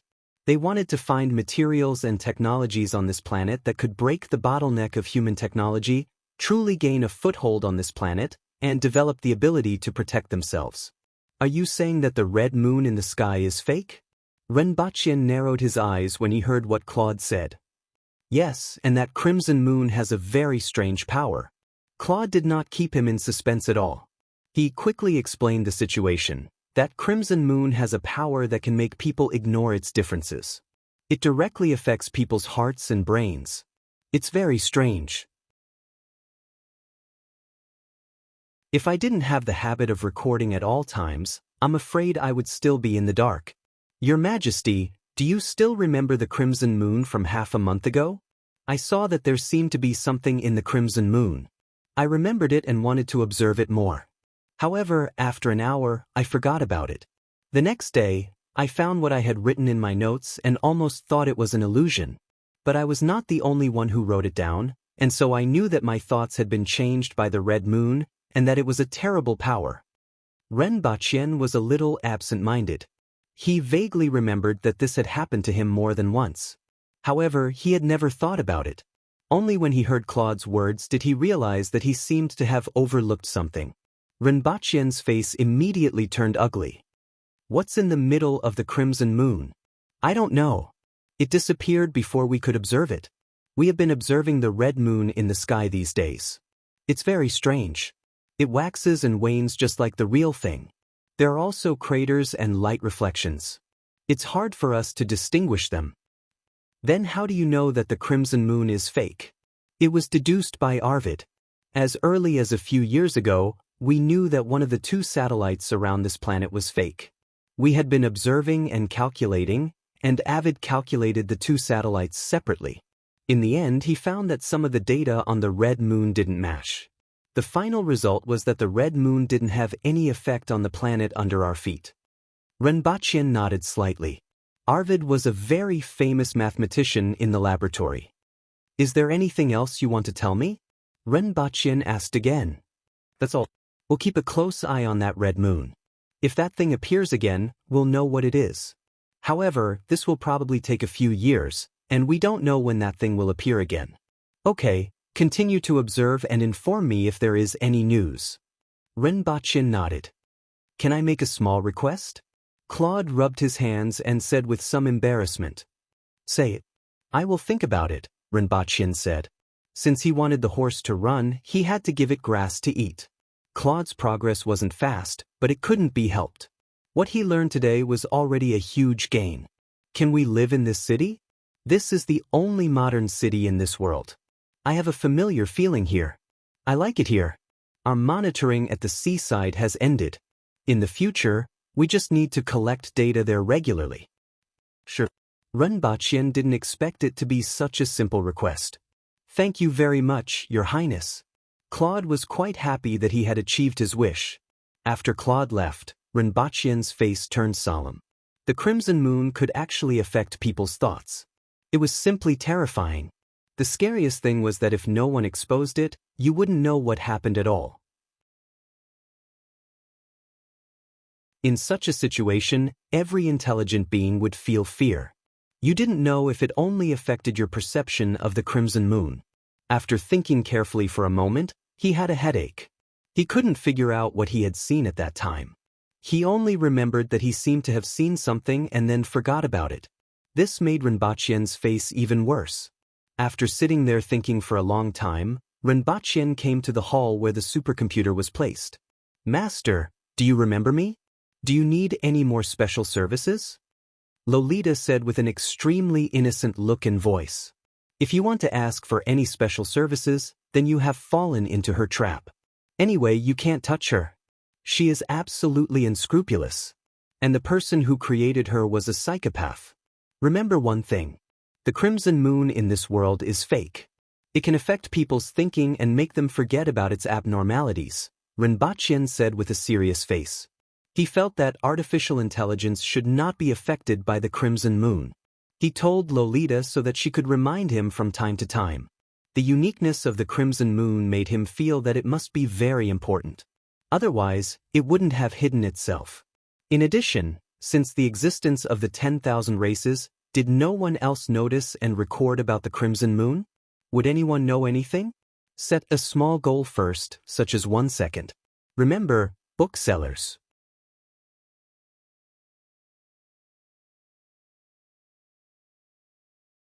Chapter 1163. The 237 regions of the Lansong territory were divided into 36 heavenly regions. Each powerful race controlled a region, and they governed many medium and weak races. This was called a heavenly region. However, not every powerful race had a divine master. Most of them had fallen in the war thousands of years ago. Therefore, the 7 heavenly regions were the most powerful, occupying nearly half of the 237 heavenly regions. 6 God Celestial Territory, Citadel. You are Gubo from the Acceptance Spirit Tribe? In a room, a herdsman raised his head and looked at the door. A blue-winged young lady of the Blue Wings tribe walked in. She was about 1 meter tall and had blue wings. The man did not look like a herder, so he did not feel surprised at all. He just replied coldly, "I'm not a herder." He replied coldly, "Yes, I am Gubo. I have something important to report to the Divine Master. It is about the humans who were driven out 5,000 years ago. The Divine Master is in seclusion. I do not know when he will come out. Wait here first. When he goes out, someone will tell you where you cannot go," the young lady from the Blue Wings tribe said in a voice as beautiful as a bird's song. "This is very important," Gubo insisted in a cold voice. This was the first time he had left the 60,000 mountains, the first time he had come to 6 God Celestial Territory, and the first time he had come to Citadel. Other than that, he had no interest in this place. There were no jade-wasted slaves here, and there were no beautiful forests. This magnificent city was more like a cage to him. The humans were driven out of the banished land 5,000 years ago. Given the short lifespan of humans, they have already experienced hundreds of generations. Even if they have changed, they will not be a threat to us in a short period of time, the young lady from the Blue Wings tribe said in a cheerful and pleasant voice. This was not arrogance, but self-confidence, which race here had not developed for thousands of years. Even if the humans came out, what could they do in a few years, a few decades, or even a few centuries? They might not even be able to produce a human sovereign. The young lady thought for a moment and said, "The stainless city is near the banished land, right? I will send someone to inform them. According to the agreement, if the humans return, they will be exterminated together. If the Divine Master Stainless is willing to act, the humans will definitely be exterminated." In her mind, the Divine Master Stainless would not act. She could just send some people to exterminate the humans. Gu Bo placed a hand on his chest and bowed. "Since it has come to this, I will return to the ancestral land to take a look." Gu Bo was similarly unfamiliar with the Lansong territory. It took him a lot of time to come here after asking around. Since it was done, he couldn't wait to go to the ancestors' land. "Then if you leave a little later, there will be a reward for you." The young lady of the Blue Wing clan flapped her wings and flew in the sky. She looked cheerful all the time. Seeing her, people of the Blue Wing clan felt that they should be like her, never sad and always happy. The Empress sat in a cave and was combing her hair in front of a silver mirror. The person in the mirror never changed. Even if another 100 years passed, it would still be the same. Even though it was located in a simple and crude location, the Empress had plenty of equipment. At that time, Rinpoche even prepared a tent and sleeping bag for her, but he didn't use them. As for the wine, no matter how much he tried to save it, he had already finished it. "Your Majesty!" Ju Pu Hua stood in front of the cave and raised her voice. The Empress couldn't be seen from this position. After entering the cave, they still had to turn a corner to reach the place where the Empress cultivated. After a short while, the Empress walked out of the cave with a white background and red clothes. "What's the matter?" "There's a caravan." Ju Pu Hua's eyes were full of desire. The Empress flatly refused. "Anyway, they already know what they need to know," Ju Pu Hua muttered. "The herdsman had left more than 2 years ago, so he must have spread the news a long time ago. But they don't know where we are," the Empress said coldly. "Tell them to behave themselves." Thinking about how these people in the martial arts hall had been suppressed for a long time and had been cultivating in the mountains every day, they had probably reached their limits. It was time to let them relax a little. "How many people have reached longevity heaven?" 3. Ju Pu Hua replied. 3. Among these aboriginals, there were only 3. There were more spirit wheel experts who had broken through to heaven and earth than them. Excluding the previous 2, there were 5. However, these people had been stuck at the pass for many years. Now that they had changed places, they broke through in one go. The others weren't so fast. In fact, there were nearly 20 people who hadn't even condensed a heaven-grade weapon. The Empress said coldly, "I will send some spices and wine to the Wall of 2 Realms. When the caravan leaves, I will exterminate the 2 races at the Wall of 2 Realms. Until then, all of you stay here obediently." "Understood." Ju Pu Hua smiled wantonly. It had been a long time since she experienced blood and killing. Even if she died in battle, it would be more interesting than cultivating on this mountain peak. Not long after Ju Pu Hua left, the Empress felt a slight tremor under her feet, as if someone was hitting the mountain. Presumably, it was those bloodthirsty and ruthless fellows venting their energy. She glanced at the boundless plains in the distance. A large number of farmlands outside the mountains were cultivated by the gray thorns, but they basically didn't dare to enter the mountains. The Empress and the others had been here for nearly 2 years, but they didn't realize that there was such a group of fierce people nearby. In fact, these weak tribes posed little threat to the humans. The strongest among them were generally at the cardinal heaven level, so it was very easy to destroy them and even enslave them. The real enemies of the human race were the more than 200 strong races and the 36 strong races that were above them. The Empress's eyes were like the surging sea with countless lightning bolts. Is he going to break through again? The Empress thought to herself. Her hard work these days hadn't been in vain. She smirked and returned to the cave to take out her communication device to watch a movie. Unfortunately, there's no dessert or wine. The Empress felt deeply regretful as she ate some fruit. Cultivation was indeed hard, unlike in the palace. "Oh? Is this the first batch of products?" The shapes are too irregular and the sizes are different. Renbaqian expressed his dissatisfaction as he looked at the crystals in front of him. For the first batch, there are still some procedures that haven't been completed, especially during the final condensation. In addition, Your Highness, there are no standards yet. If we want to formulate uniform rules, we need to first formulate standards. Lloyd Adams said respectfully. How big are the crystals that you produce? Renbaqian asked. We can produce all the crystals that you see now, and they can also be used as standard sizes. Set the crystals into 5 grades. The lowest grade is grade 5, which is 4 centimeters long, 1 centimeter wide, and 1 centimeter thick. The fourth grade is 6 centimeters long, 1.5 centimeters wide, and 1.5 centimeters thick. The third grade is 9 centimeters long, the fourth grade is 13.5 centimeters long, and the fifth grade is 20.75 centimeters long. The thickness of the crystal should be proportionally increased, Renbaqian said after combining the feeling of using the crystals previously. A piece of grade 4 crystal was equivalent to 37 pieces of grade 5 crystal, and a piece of grade 3 crystal was equivalent to 37 pieces of grade 4 crystal, and so on. Grade 5 crystals could be used for 24 hours and could increase the vitality of an enclosed room by 50%. This type of crystal could be used as a circulating commodity.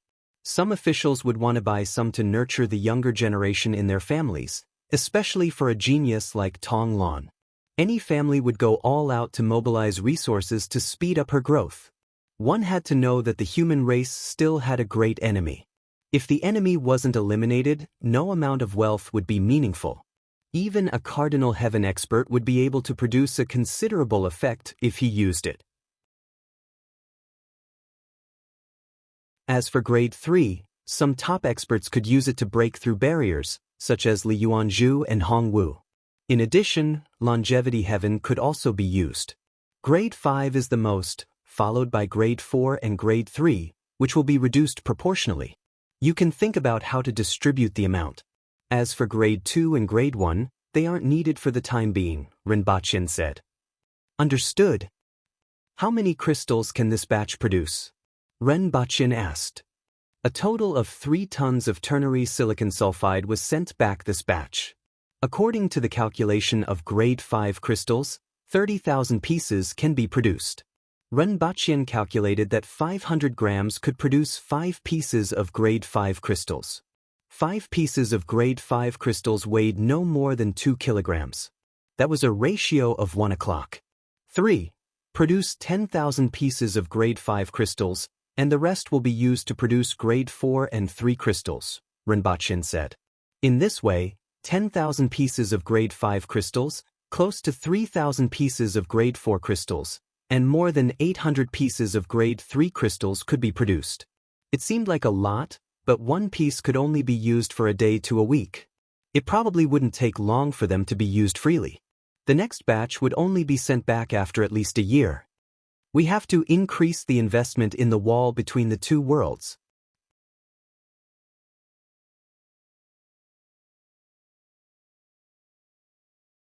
Chapter 1164. Break through the wall between the two worlds? Are you confident now? That's a good thing. Renbaqian heard the Empress's voice coming from the radio station.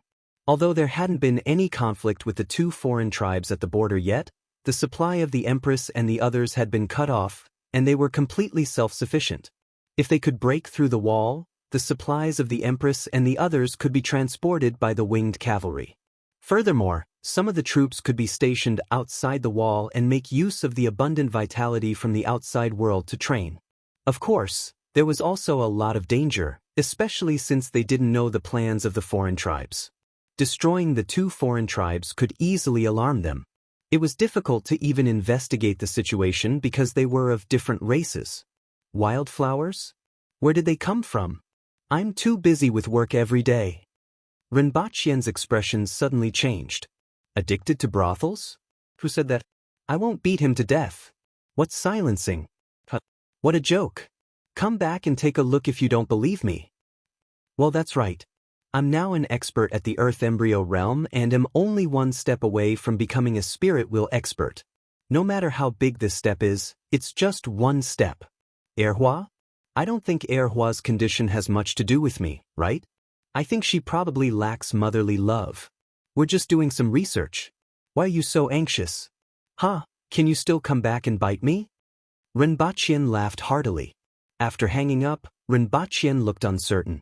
The Empress wouldn't impulsively come back, would she? Well, probably not. She wasn't someone who didn't care about the big picture. She would probably forget about this matter in 2 or 3 years. Her brain was only the size of a walnut.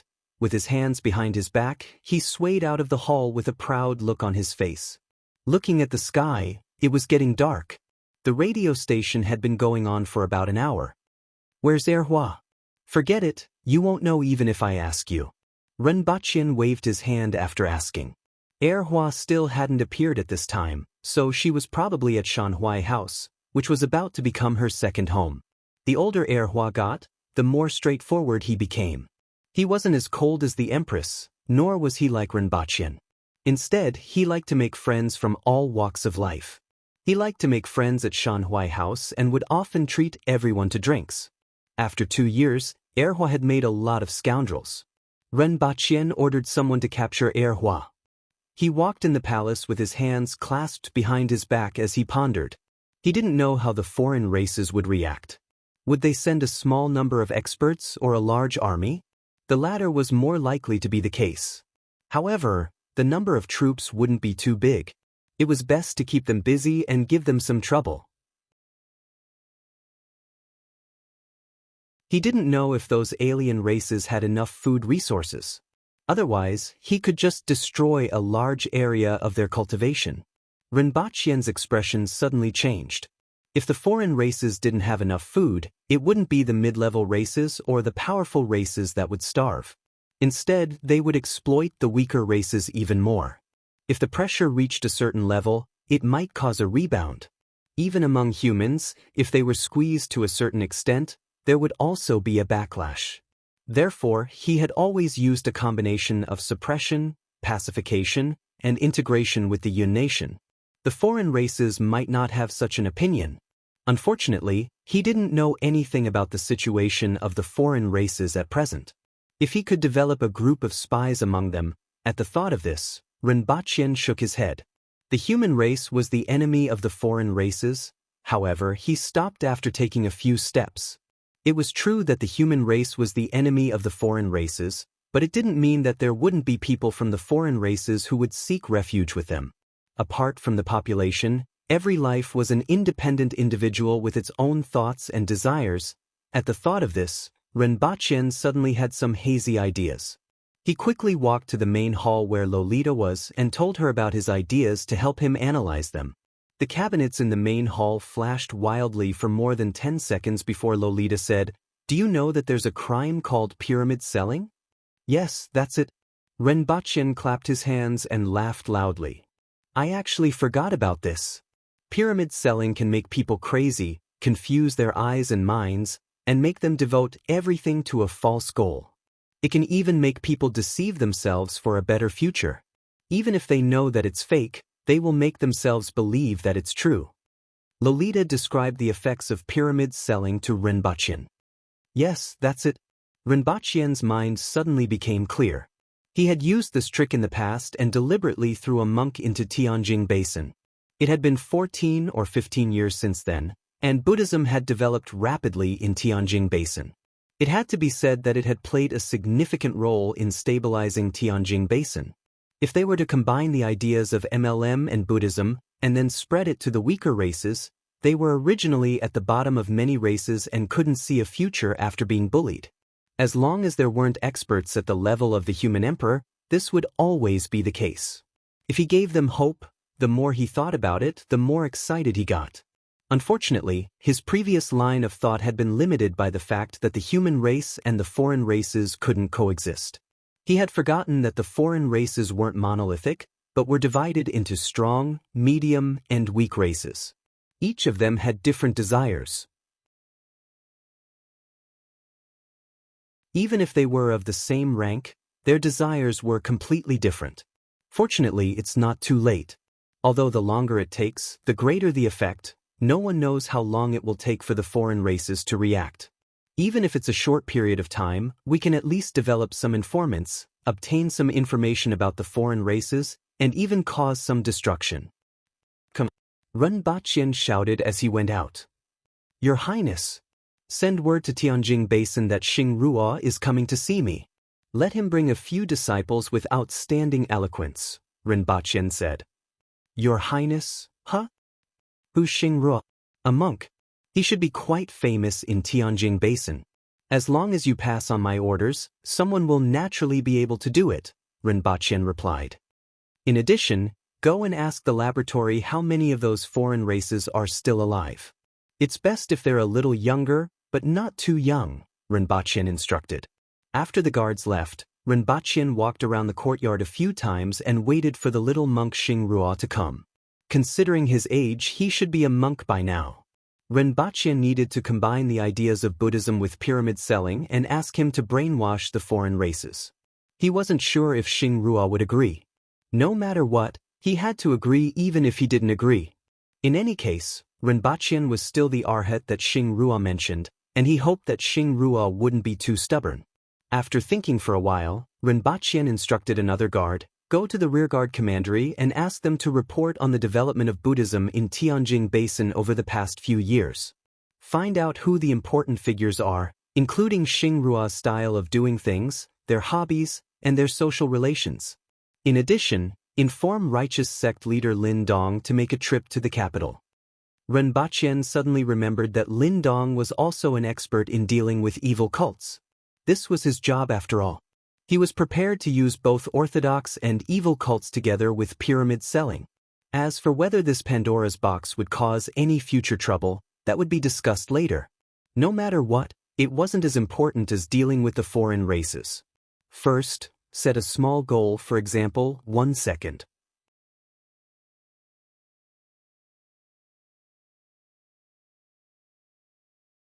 Chapter 1165. Class dismissed. Today's homework is this formula. Handed in 3 days. I don't want to see anyone copy the wrong name again. Qing Lian put away the book on the podium and left the classroom with it in her arms. What are you so proud of? A group of teenagers curled their lips and looked at the formula projected on the wall in front of them. They screamed hysterically and scratched their heads.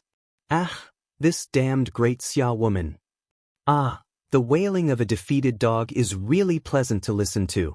Qing Lian maintained an elegant smile as she walked around the campus. I like to see your helpless faces when you want to kill me. The questions this time are still too easy, but we have to do it step by step to prevent them from complaining.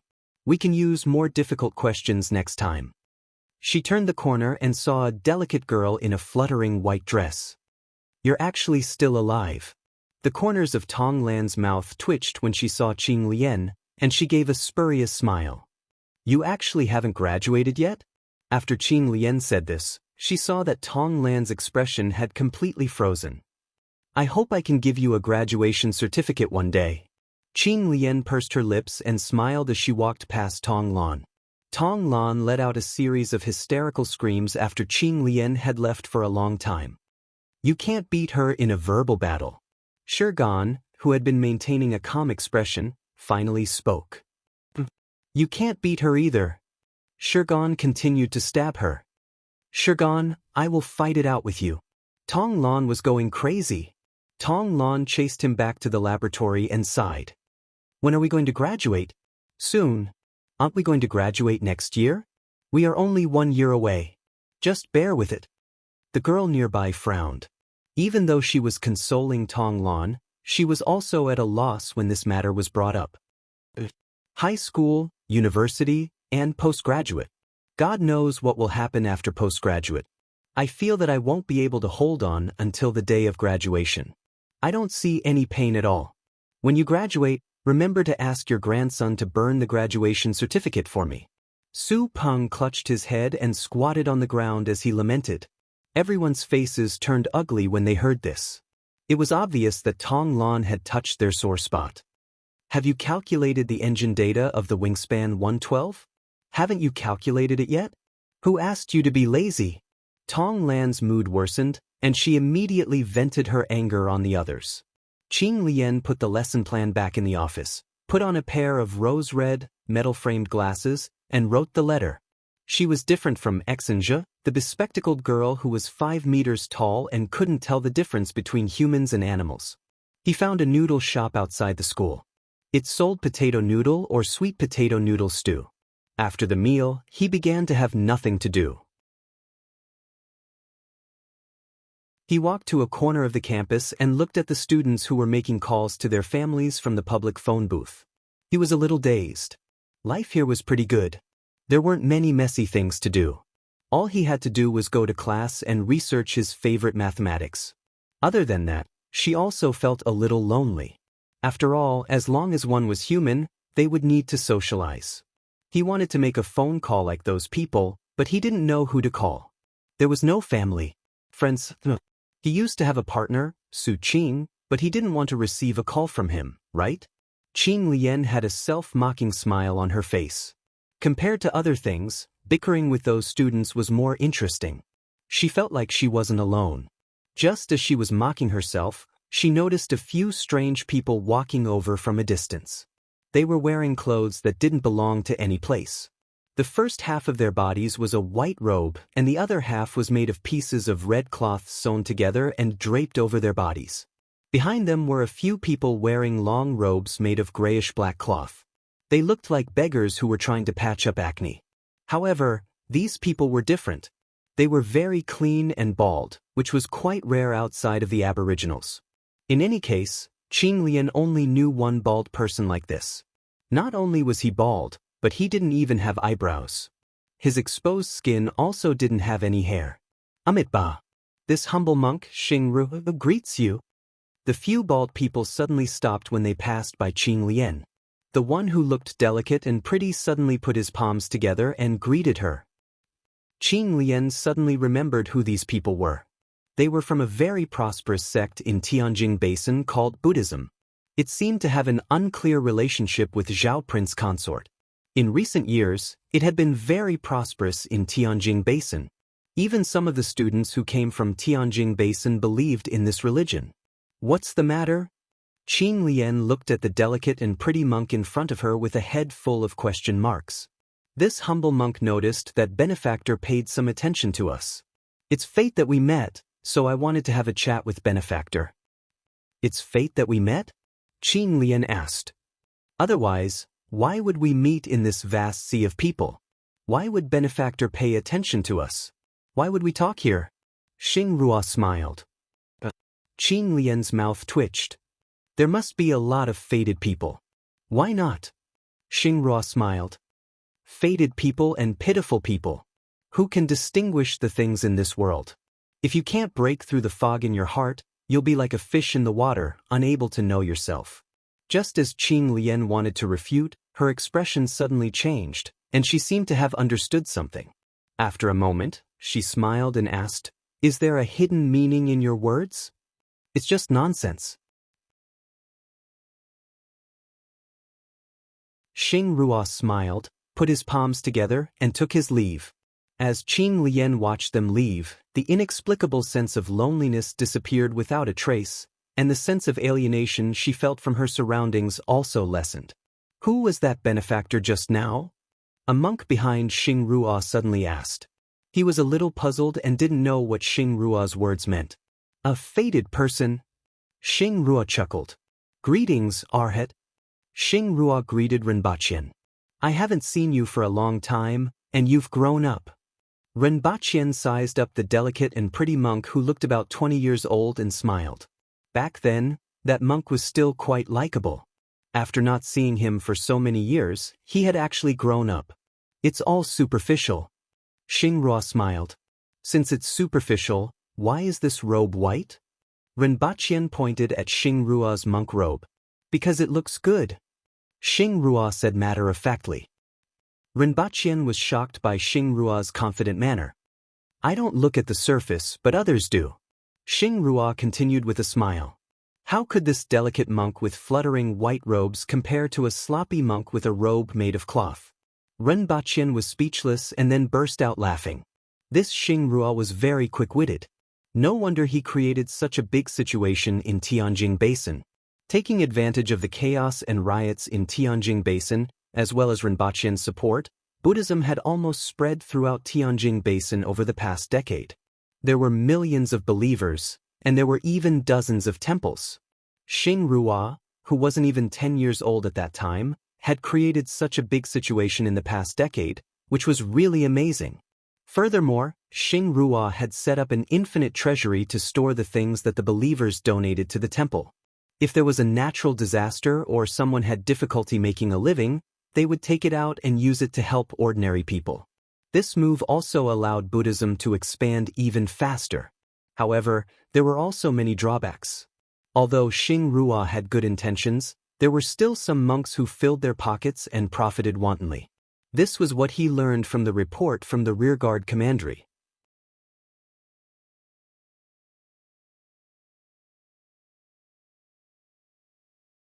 Chapter 1166. The two sat down and chatted for a while before Rinpoche said, "Then close the boundless treasury. Disaster relief is the responsibility of the imperial court. If you do it, what will the imperial court do?" Xingrua remained calm and put his palms together. "We will do as you say." Rinpoche nodded slightly and was satisfied with his attitude. Although this concerned the image of the imperial court, Rinpoche had good intentions.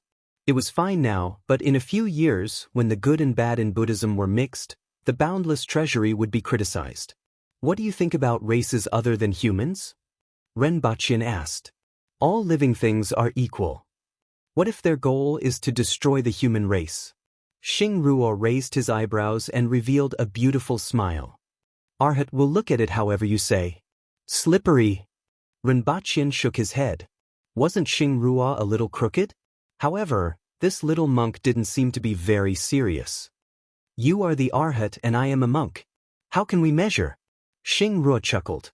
Upon hearing this, Rinpoche somewhat understood what he meant. In this world, besides the human race, there are thousands of other races that are similar to humans. They are all intelligent beings and have their own thoughts. However, they are enemies of the human race, Rinpoche said slowly. "Amitba, there is no liberation from all karma." Xingrua chanted. "I won't tell you about many things. I came here this time because I want you to preach to them. However, it's not Zen." "Please speak." Xingrua bowed slightly. "Ajati, void hometown," Rinpoche said. "So it's the Ajati matriarch." Xingrua's expression changed slightly as he sighed. The Ajati matriarch, void hometown, came from the school of White Lotus, which came from the Pure Land sect. It was a mixture of many other sects and was divided into hundreds of small and large sections. It was very inclusive and could accommodate all kinds of systems. The teachings were simple, easy to practice, and easy to spread. The simple teachings meant that they were easy to understand and remember. The easy to practice meant that it could be spread widely. This was also the reason why Rinpoche chose it. "You actually know about the Ajati matriarch." Rinpoche was slightly surprised as Xingrua was less than 10 years old when he came. "I've heard my master talk about it." "That's good to hear." Rinpoche nodded. "I hope to use the framework of the White Lotus School, with the Ajati matriarch and the Void hometown as the foundation, and integrate the religion and ancestor worship of the foreign races. Every god of the foreign races must be integrated into it, either as the incarnation of the Ajati matriarch, or as the god sent by her." Xingrua lowered his head and pondered for a long time. He then sighed in his heart and said, "Arhat has misled me." Rinpoche laughed and said, "If you can use this opportunity to clean the bright mirror, how can you say that I have wronged you? Maybe it's to help you." Both of them had their reasons for saying that. If Xingrua did as Rinpoche said, he would start to talk nonsense and have delusions of grandeur. His mind would not be clear, and it would be difficult for him to be cautious in the future. What Rinpoche meant was that if he took this opportunity to mix his thoughts with the various contents of the White Lotus Society, it would naturally be difficult for him to be careful. However, if he could clean his heart and rebuild it, he would be able to surpass his previous self. Let's do as you say, Xingrua said softly. Seeing that Xingrua had agreed, Rinpochen was delighted and smiled. I'll introduce someone to you later. He pondered in his heart. From a certain perspective, Lindong and Xingrua could be considered peers. When they met, they might have to address each other as fellow Taoist. After a few more days, Lindong arrived at the capital. Rinpochen and Lindong had a discussion first, and Lindong naturally agreed. Then, the three of them met and talked about the matter, including the White Lotus Society's philosophy, and discussed it together. For example, if one didn't receive them, one would die here, live there, die there, and live here. One would be trapped until reincarnation, suffer all kinds of hardships, and never be free. This was called wandering in one's hometown. On the other hand, the void hometown was filled with endless life and death hardships. Once one ascended to one's hometown, there would never be life and death, and one would be happy. In some ways, this was very similar to the so-called God Nation. It had to be said that even if humans had gone through different cultures, there were similarities in their imaginations and pursuits. Mixing in ancestor worship and some views of the righteous sect became the basic doctrine of the new White Lotus Society. After that, it would be used as a framework to incorporate the myths of the various foreign races to suit different groups. During the preaching process, various brainwashing methods would be used. For example, the 5-level 3-level system, the number of followers, the level of priests, what privileges would they enjoy when they were alive, and how they would be watched by the Ajati matriarch. For example, in terms of macroscopic ecology, every life was burdened with sins since birth. For example, some high-level priests would talk about how they used to be, what kind of life they led after joining the sect, how they helped each other, how they reached the peak of their lives with the help of other believers, and how they were watched by the Ajati matriarch. They could enjoy a better life when they were alive and directly enter the void hometown after death. They also had to forcibly associate the myths of the various races with the Ajati matriarch. These had to be done every day, and finally, a lie told 10,000 times would become the truth. In addition, not everyone could join the sect. Only those who were fated could join. As for what was considered fated, it would depend on the situation. Amitabha. Listening to Rinpochen and Lindong talk about various things about the White Lotus Society and their preaching methods, Xingrua lowered his head and kept chanting the name of Buddha. He felt that his soul had been polluted, and it was as if he saw the 18 levels of hell waving at him. On the contrary, Lindong had been discussing with Rinpochen in high spirits.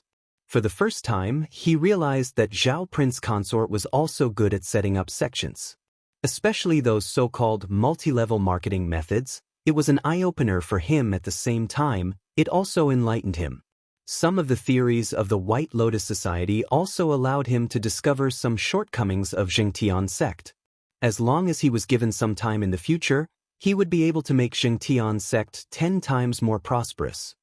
Listening to Your Highness's words is better than reading 10,000 books. Lindong was overjoyed. Don't think too much. This is a last resort. Rinpochen saw Lindong's devotion and joy and felt that this guy would be dangerous in the future. In the future, he had to strictly control Zhengtian sect and prevent it from spreading to Dayo. Otherwise, it might cause trouble. After a few days, Rinpochen and Lindong settled on the teachings and other aspects. Even the name of the White Lotus Society would be changed to the new religion. In the future, depending on the situation of the various races, they could make changes to suit them. The next step was to look for some test subjects. Coincidentally, after the extermination of the foreign races in recent years, they had captured some weak foreign races.